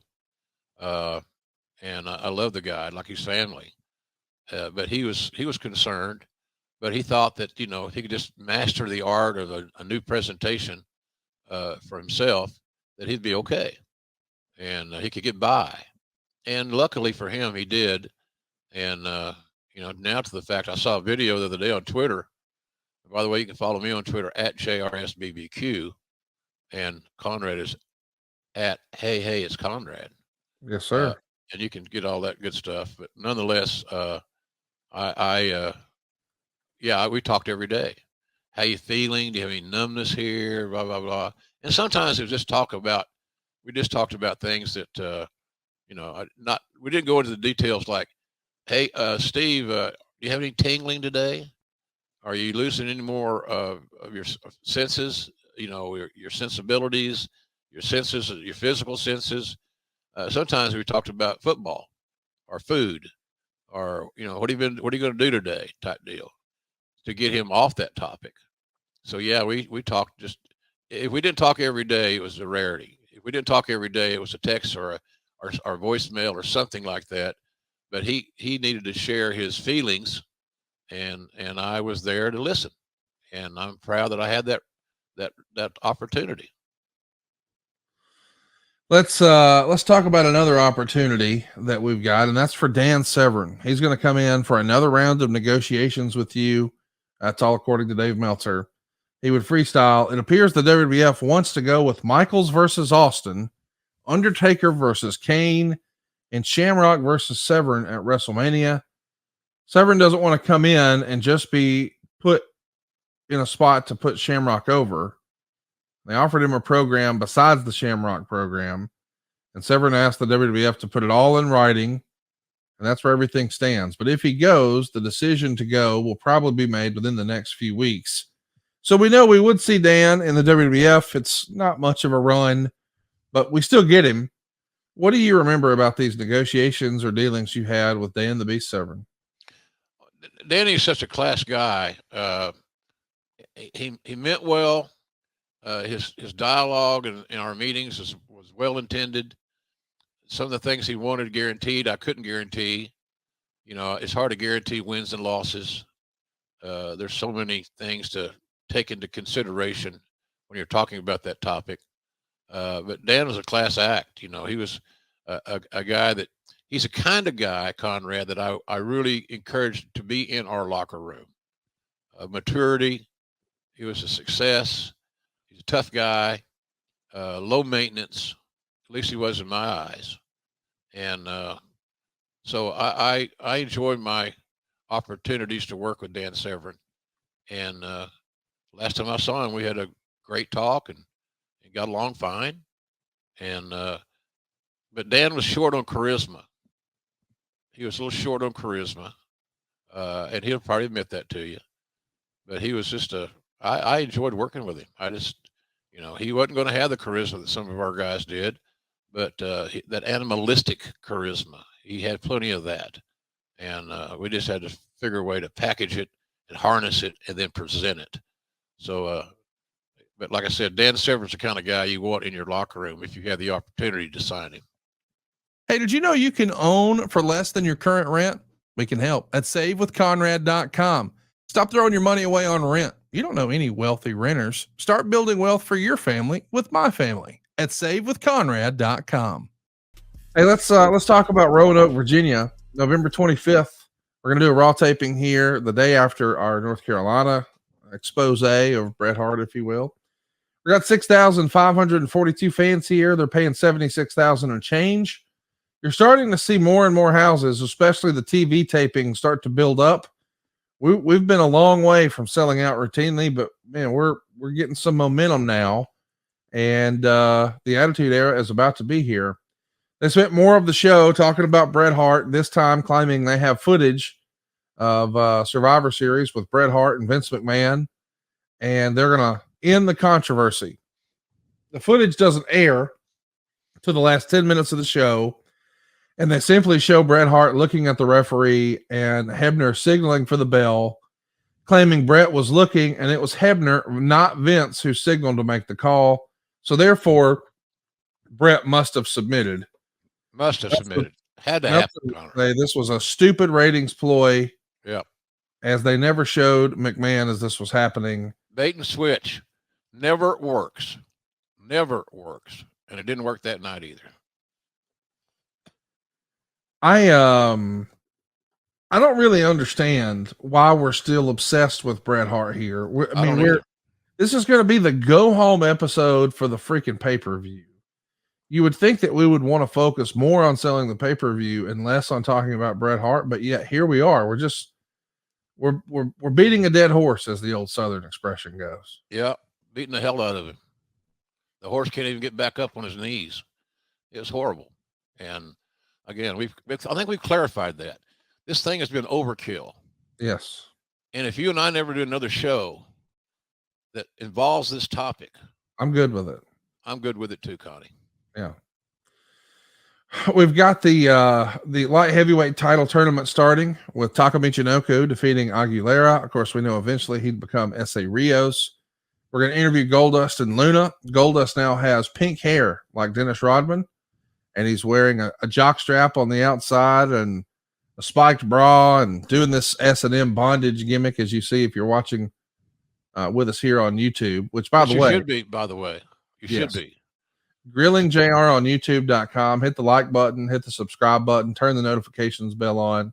Not just full episodes here, but it's a nice way to introduce the show to the new wrestling fan in your life. Maybe he's a little intimidated by our runtime sometimes. Here you go, little bite sizes for him. Rock is going to come out and beat Vader 5 minutes and 9 seconds. Austin is going to drive his truck into the arena, get on the hood, drink a beer. And man, this is incredible. The reaction to Austin as a babyface, Rocky as a heel. And we're continuing to evolve this Austin character, pickup trucks and middle fingers and beers. And the character has really taken a foothold with the audience here. Oh, no doubt. Let's say he got over. Yeah. And he got over. More and more and more and more. Cornette's also going to interview Mero and Sable here, and Meltzer would say that the heat was actually great here. Mero winds up yelling at Sable. She tries to cry. Mero tells her to leave. So this is the beginning of the split here. And speaking of Sable, Sable's even going to be a ring card girl on the December 6th Oscar De La Hoya boxing pay-per-view. So we're doing some sort of cross promotion, I suppose. Yep. Butterbean's going to work the pay-per-view for us. We're going to send Sable over. But that's really the first time she gets anything in the quote unquote mainstream, right? Yeah, I think so. As I recall, I think you're right on that one. She's, hey, look, her image is those that are watching us on the YouTube channel right now. You couldn't get enough Sable on your television screen. No. She was a star and very, very photogenic. And just a great personality. And as far as her image was concerned, we didn't hear her talk a lot. She wasn't a trained thespian, but she had this amazing charisma that, again, that male 18 to 49-year-old demographic just embraced. This is also something we want to mention. It's official. Vince is going to take himself off of commentary. So JR and Jim Cornette will do the first hour of Monday Night Raw, and then JR and Jerry Lawler will do the second hour of Monday Night Raw. So hour 1 for Cornette, hour 2 for Lawler. And Meltzer would say McMahon has done this in the past a few times, but in every case, he winds up being back on the program in a few weeks.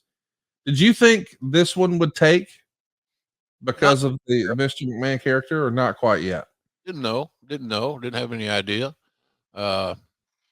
I was hopeful because that's good for me, my cash and creative. But you know, I was just playing along. Just tag me in when you need me. Yes. You know, I'll be available. I can handle it. And I think that's what I proved at that point in time, that I could handle it. And then Cornette was a great partner. But it's hard to supplant how good Lawler and I were together. And because Lawler was going to stay out of the fire, he was going to stay off the radar. He wasn't going to be, excuse me, he was predictable. He was talented. And we had great chemistry. That's the thing about Jerry and my work together. We had great chemistry. So anyway, it was a unique opportunity for me to finally get that spot in the chair. I wanted to be in the chair, and as it worked out, I was in the chair for a long time. Is it hard to do it with two different partners? I mean, no. Easy for you? Yeah. Well, and the reason for that, Conrad, is because I had a great rapport with both guys. Mm-hmm. I had worked with both guys. So it wasn't like a feeling out process. So no, it wasn't hard. As a matter of fact, it was easy, quite frankly. I had two great partners that made me look better than I was. The end of Raw features a total destruction of Jim Neidhart after his match with Triple H. Shawn's going to spray paint WCW on Neidhart's back after a pedigree on the chair. Somehow that awakens the Rhino, and he gets up and double clotheslines him before China attacks. And they handcuff him to the ropes and beat him up before Slaughter comes, and eventually the big pop is when Ken Shamrock comes in. Big belly to belly on Shawn. And we get the Ankle lock on him. Shawn's tapping like crazy. Slaughter gets the camel clutch on Helmsley. The crowd is going banana, and the branding of the show is called DX. So I guess that's kind of what we're doing here is building some heat for that. But the Observer's pretty critical of this, saying the WWF's D-Generation X concept as a top heel contingent is almost a total knockoff of the WCW concept of the NWO. The trendy misspellings, the gestures designed to get heels over as cult baby faces, the personalities, ironically key members of both groups, Kevin Nash, Scott Hall, Six, Shawn Michaels, and Hunter Hearst Helmsley, the so-called clique, are all basically the same. In fact, there would be no D-Generation X heel group in the company, as the company would have never gone in such a direction had WCW not been so successful in the same direction. What do you think? Do you think DX is just a ripoff of the NWO, or was it different? Well, I thought it was a little different because of different personalities, but in theory, it was a lot alike. But so was it like the Four Horsemen? Yeah. Right. So what does that mean? I don't know. But I thought that if it works in one territory, as the old expression goes, Conrad, it'll work in another territory. And I think that's kind of where we were, that it was too good a deal not to try. And then you had guys that were fresh and given an opportunity to do something different and also to contribute mightily to their creative. So, yeah, it had some similarities. There's no doubt about that. But I thought it was for the better. I mean, DX got over. They sold a lot of merchandise. I was never a big fan of creating heels that fans cheered. I found it to be hypocritical and somewhat oxymoronic. So, it was a lot of talent on the screen. There was just a lot of talents being utilized. And I liked that. I liked DX. I thought they did a hell of a job, and they were polarizing. Quite frankly, they were very polarizing, and they were very talented. And when they wrestled, they delivered. They delivered, and they kept reinventing themselves and adding a little this, a little wrinkle here, and a little wrinkle there. So I was a DX fan, and still am. I think that was one of the more creative and entertaining scenarios that I worked with there in WWE. Is the invention and the innovation that DX was able to bring. The show itself, the pay-per-view, we're finally here. Does 144,000 buys. You go back a year prior and you take a look at In Your House, It's Time from December 1996, which was Bret Hart and Sid for the WWF title. Well, that show only did 97,000 buys. So year over year, we went from 97,000 to 144,000.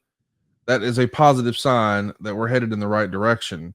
Yep. It is down from the last In Your House, which was October. That was Bad Blood, where we saw the debut of Kane and that cage match, the first ever Hell in a Cell with Shawn Michaels and Undertaker. That one did 186,000. We're way down from Survivor Series, but it was one of the big four back in the day.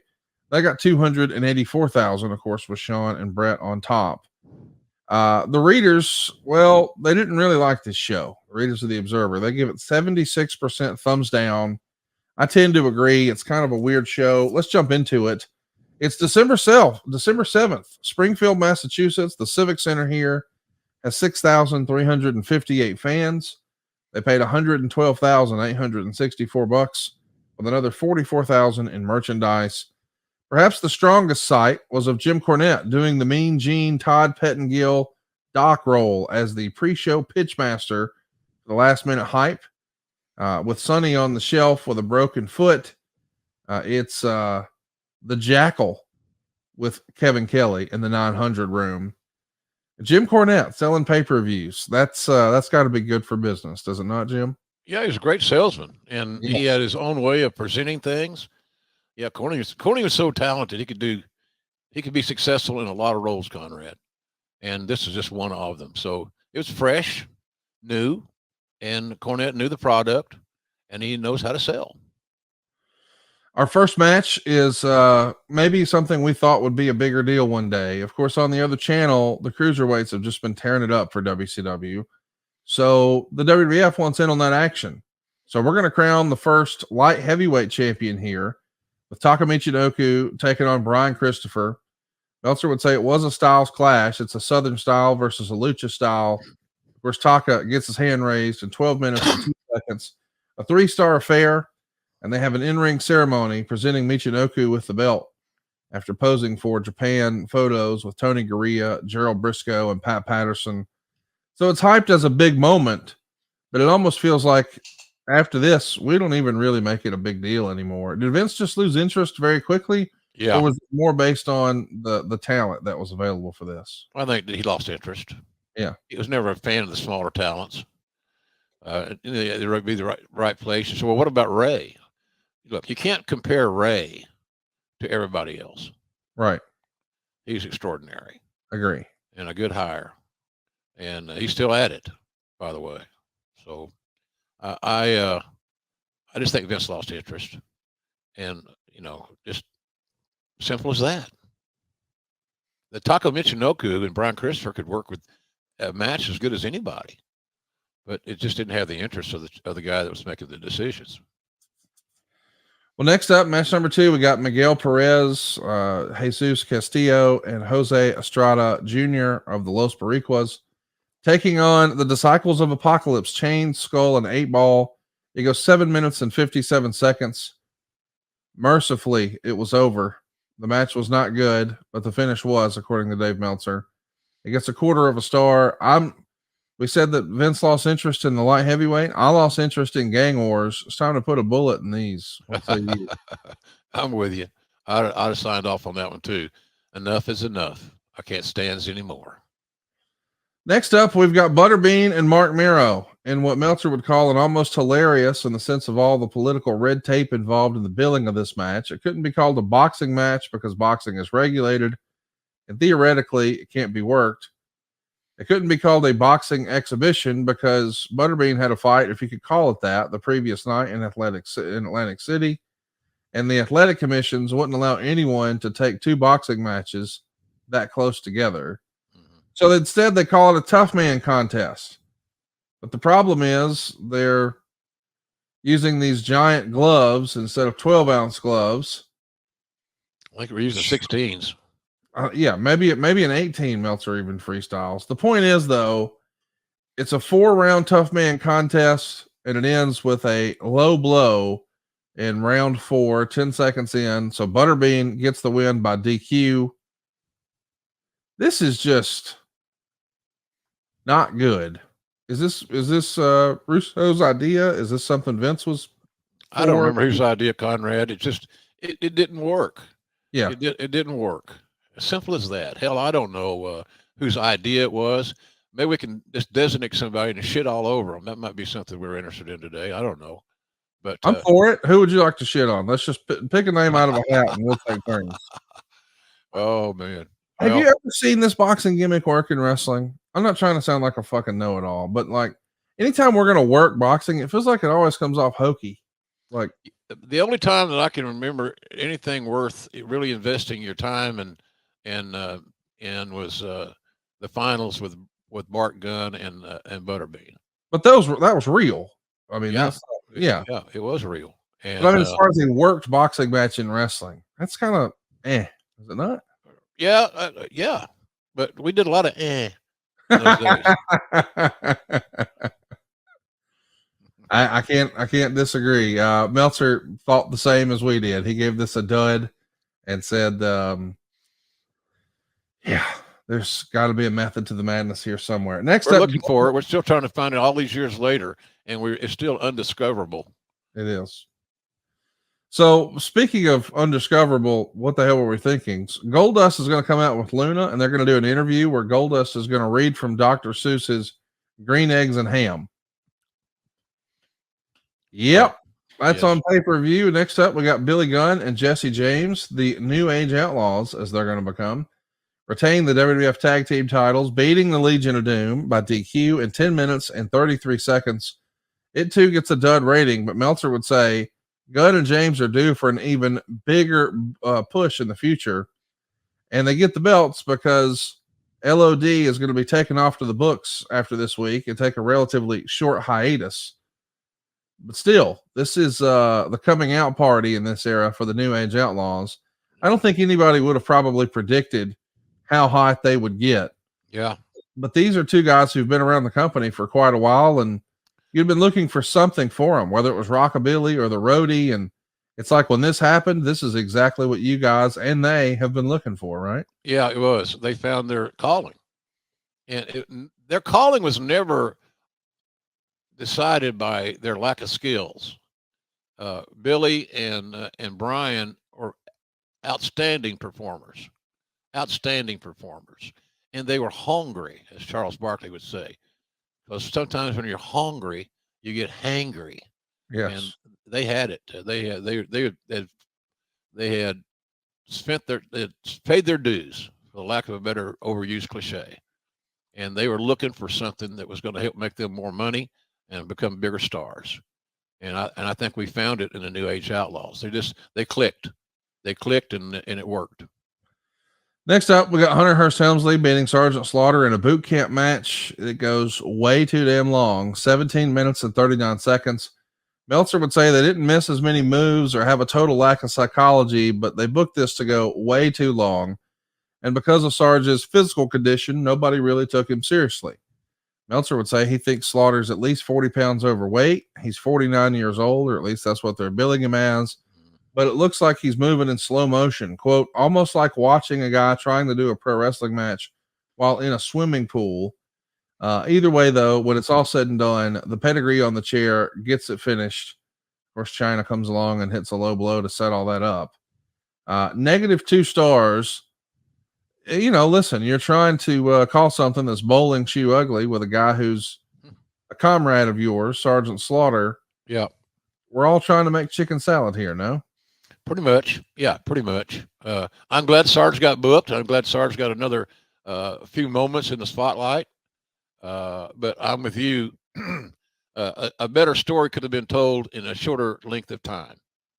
And 17 minutes is entirely too long, considering Sarge's age, his physical conditioning, and so forth. It was a significant victory. We tried to put Sarge over as this legendary guy, and thought we did a decent job of that. But it was just too long. It didn't need to be as long as it was. Jeff Jarrett is out next. He's going to beat the Undertaker. That's right. Jeff Jarrett beat the Undertaker, but by DQ in 6 minutes and 56 seconds, because as you see there, if you're watching on YouTube, Kane comes down and interferes, choke slams Jarrett, so Jeff becomes the winner by DQ. It's all about setting up this collision course of Kane and the Undertaker, but boy, Dave can't help himself and take some shots at Jeff Jarrett. He says, after Undertaker left, Jarrett got to strut in the ring, and if you look up the phrase, quote unquote, not getting over in your dictionary, I'll have a photo of Jarrett in that Mayan Indian outfit next to the phrase. What did you think of this odd attire that Jeff Jarrett was wearing here? It was perplexing. It was perplexing. I never did understand the exact reasoning for some of these things, but we can say that about a lot of stuff we've talked about here today. It's a mystery. Sometimes I look back on it, Conrad, and I'm in amazement that I hung in there as long as I did. Yeah, no kidding. Because it was just the shits after the shits. You know, there ain't enough toilet paper in the world to clean that up. Next up, it's Steve Austin and The Rock. But before we get there, The Rock is backstage. Rocky Maivia here doing a promo with Doc Hendricks. And this is the first time where we would see The Rock cut someone off. He would call himself The Rock, call himself the People's Champion again, and then throw us what I believe is the first ever People's Eyebrow. He's adding stuff to his repertoire every single week, getting bigger and better every single week. And what's next? The 7th match on this pay-per-view is indeed Steve Austin versus The Rock on pay-per-view. Yes, it's going to main event 3 WrestleManias, but this is humble beginnings here. 5 minutes and 32 seconds. Austin gets the win. When he comes to the ring in his pickup truck, it is the biggest reaction of the show by far. And given his limitations of being fresh off this neck injury, Meltzer thought it was an amazing match. because you can't expect much more from him here in that regard. 2.25 stars, but still working this close after the injury on a pay-per-view with a new hot heel. We're asking a lot for Steve Austin, but he delivered. He did deliver, and so did Dwayne. You know, Dwayne just getting into the dance, and I thought they had a real good performance, and to show their intelligence, they went 5 minutes. Yes, They didn't ask for more time that I'm aware of, and so it was fun. It was a fun match, and a match that you could tell had great legs, long, strong legs for these two cats. next up is our main event for the world title. Shawn Michaels is going to be defending against Ken Shamrock, and believe it or not, Ken Shamrock wins. But once again, it's by DQ, so Michaels will retain. Too many DQs, Conrad. Too many DQs. Those are weak finishes. We got to be creative enough to have somebody win with their finish, or lose because of the other guy's finish, or something.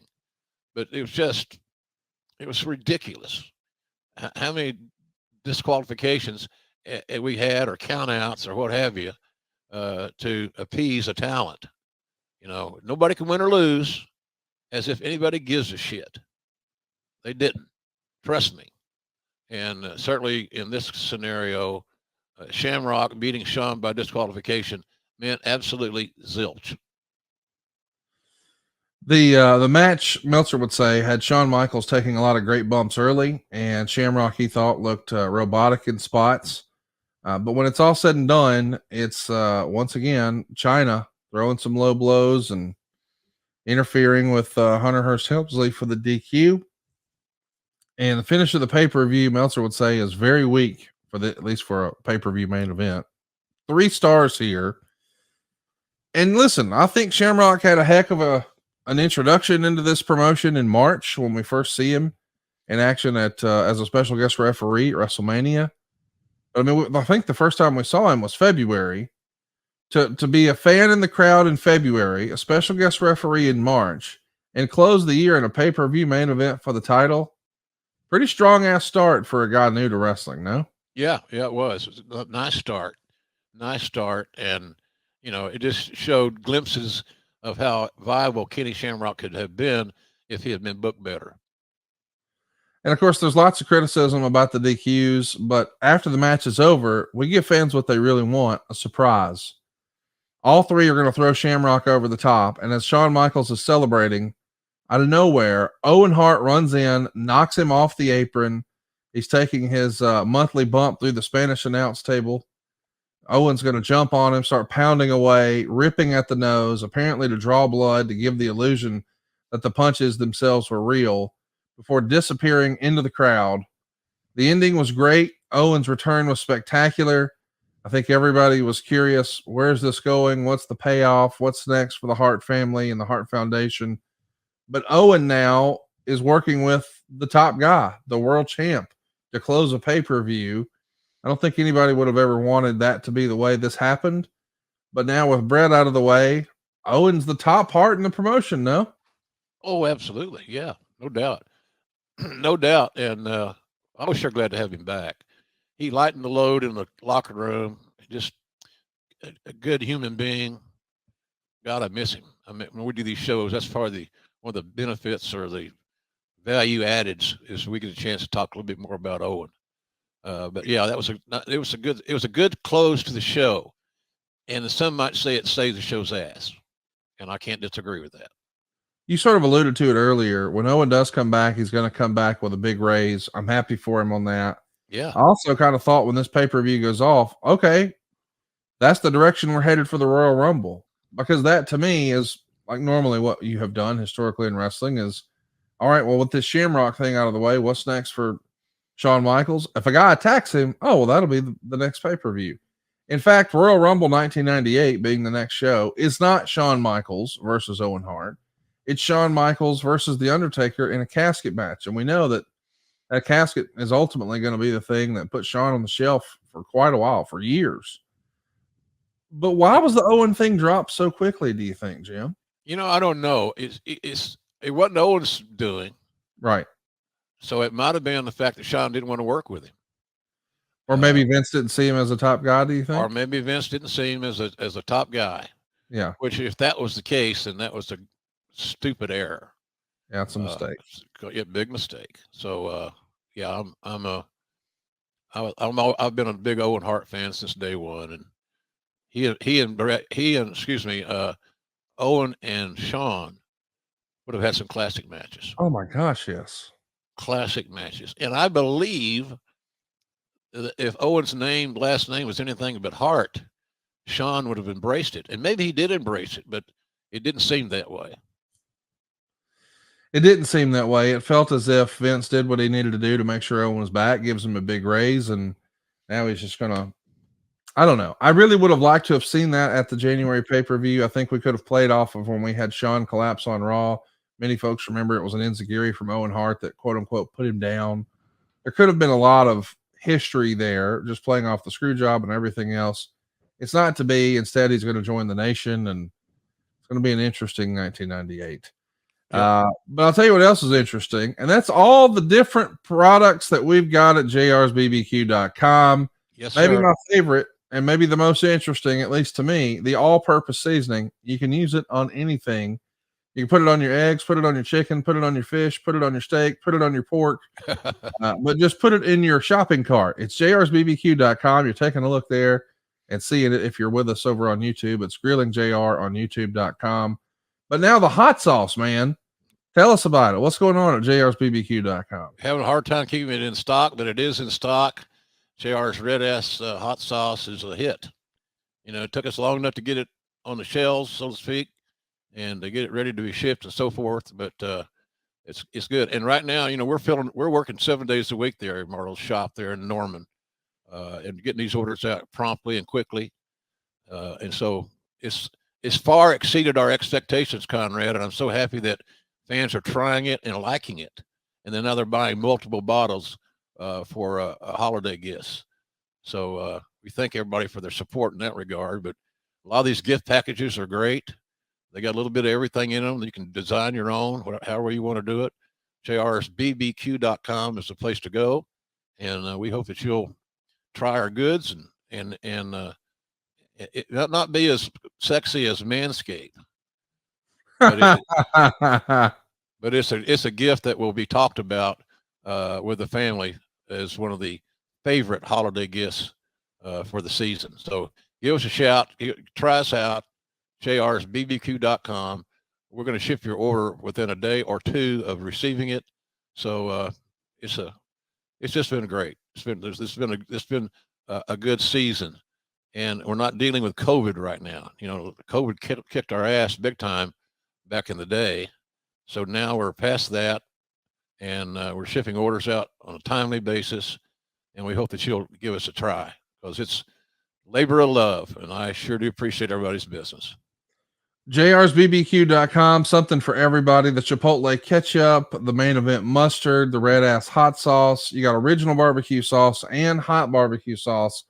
And let me recommend doing the bundle. You can get the whole 5-pack. It is the ultimate gift for the wrestling fan in your life. And may I recommend, if you're not going with a bundle and you're just going to buy single bottles, buy a few, even when you gift it. Don't just gift one bottle. Let me explain. They're going to want to put one bottle on a shelf next to their wrestling collectibles, and Roll Tide, Lord bless them, we thank them for that. Yep. If you just buy a second bottle, well, they're going to try that one. But here's a little fat guy pro tip. If you get them 3 bottles, they'll have one to display, one to try themselves, and then you call a week later, what'd you think of JR's barbecue sauce? Oh, I loved it. Man, I've been wanting to try it. And just leave that hanging. They're going to invite you over. They're going to cook some barbecue. You're going to get to try the barbecue. Barbecue brings people together. It's for sharing. It's for the whole family. Check it out, jrsbbq.com. You're going to love not only the product, but what it does for your family when it brings you together. That's right. And that's really that's kind of what holidays are about, right, Connie? Absolutely. Bringing 100%. the families together with a wholesome product that's made in America, that's got it's been time tested now. It's selling. Yes. And I sure do love the support. It makes me feel it's probably the best Christmas gift that I get personally every year, is to see that we got orders coming in. And I really, really do appreciate it. I also want to mention we've got some fun events going down over at adfreeshows.com. Not only get these shows early and ad free, you get to do it live. Today we did it with a live studio audience. I want to shout out some of the folks in the chat, whether it's Coach Rosie or David or Eddie Prather. Man, we had a whole bunch of fun today with guys like Bobby and Jamie, and Ken was with us and Keith was with us. And we appreciate everybody showing up and asking questions and being a part of what we're doing here. And the only way to join in on all this fun is adfreeshows.com. Just last week, we sat down with Kevin Nash and Sean Oliver and watched the main event from Starrcade 98, where Goldberg's streak ended at the hands of Kevin Nash. He was not only the new champion, but also the booker. And you got to ask him anything you wanted. Coming up later this month, we've brought Nick Patrick around for the 25th anniversary of Starrcade 97.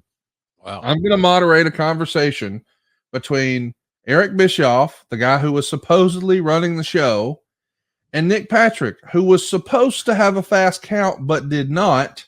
It's the introduction of Bret Hart into the main event. It's the crowning achievement for Sting and WCW finally beating Hulk Hogan in the NWO, but it didn't go quite according to plan. And on December 28th, right after AEW Dynamite, we're going to have both of those guys together at adfreeshows.com. You don't want to miss it. That's cool. It is cool, man. We're having fun here. And you and I keep the fun going next week. We're going to talk about Bill Goldberg's run in the WWE.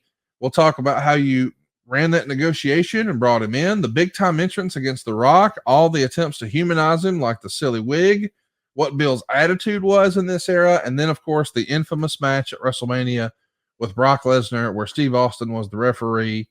It's going to be restaurant quality, folks, next week right here on Grill and JR. Absolutely. Love to have your interaction on the show. If you've got a question about Goldberg or anything else, it's at JR Grilling on Twitter and Instagram. It's Grilling JR on Facebook. Of course, he is on Facebook, at JR's BBQ on Twitter, and at Jim Ross BBQ on Facebook. On Instagram, he's Jim Ross BBQ. You can get all the handles here if you'll check us out over on YouTube. Really would love to have you hit the subscribe button on our YouTube. It's Grilling JR on YouTube. This was a lot of fun today, man. I don't know what I expected, but we covered DX, we covered Rick Rude, we covered Owen Hart, we covered Ken Shamrock. It was an interesting time, 1997, was it not? Yeah, it was. You always want to find the good in any of these generations, these years, these months, these pay-per-views. We do our best to do that.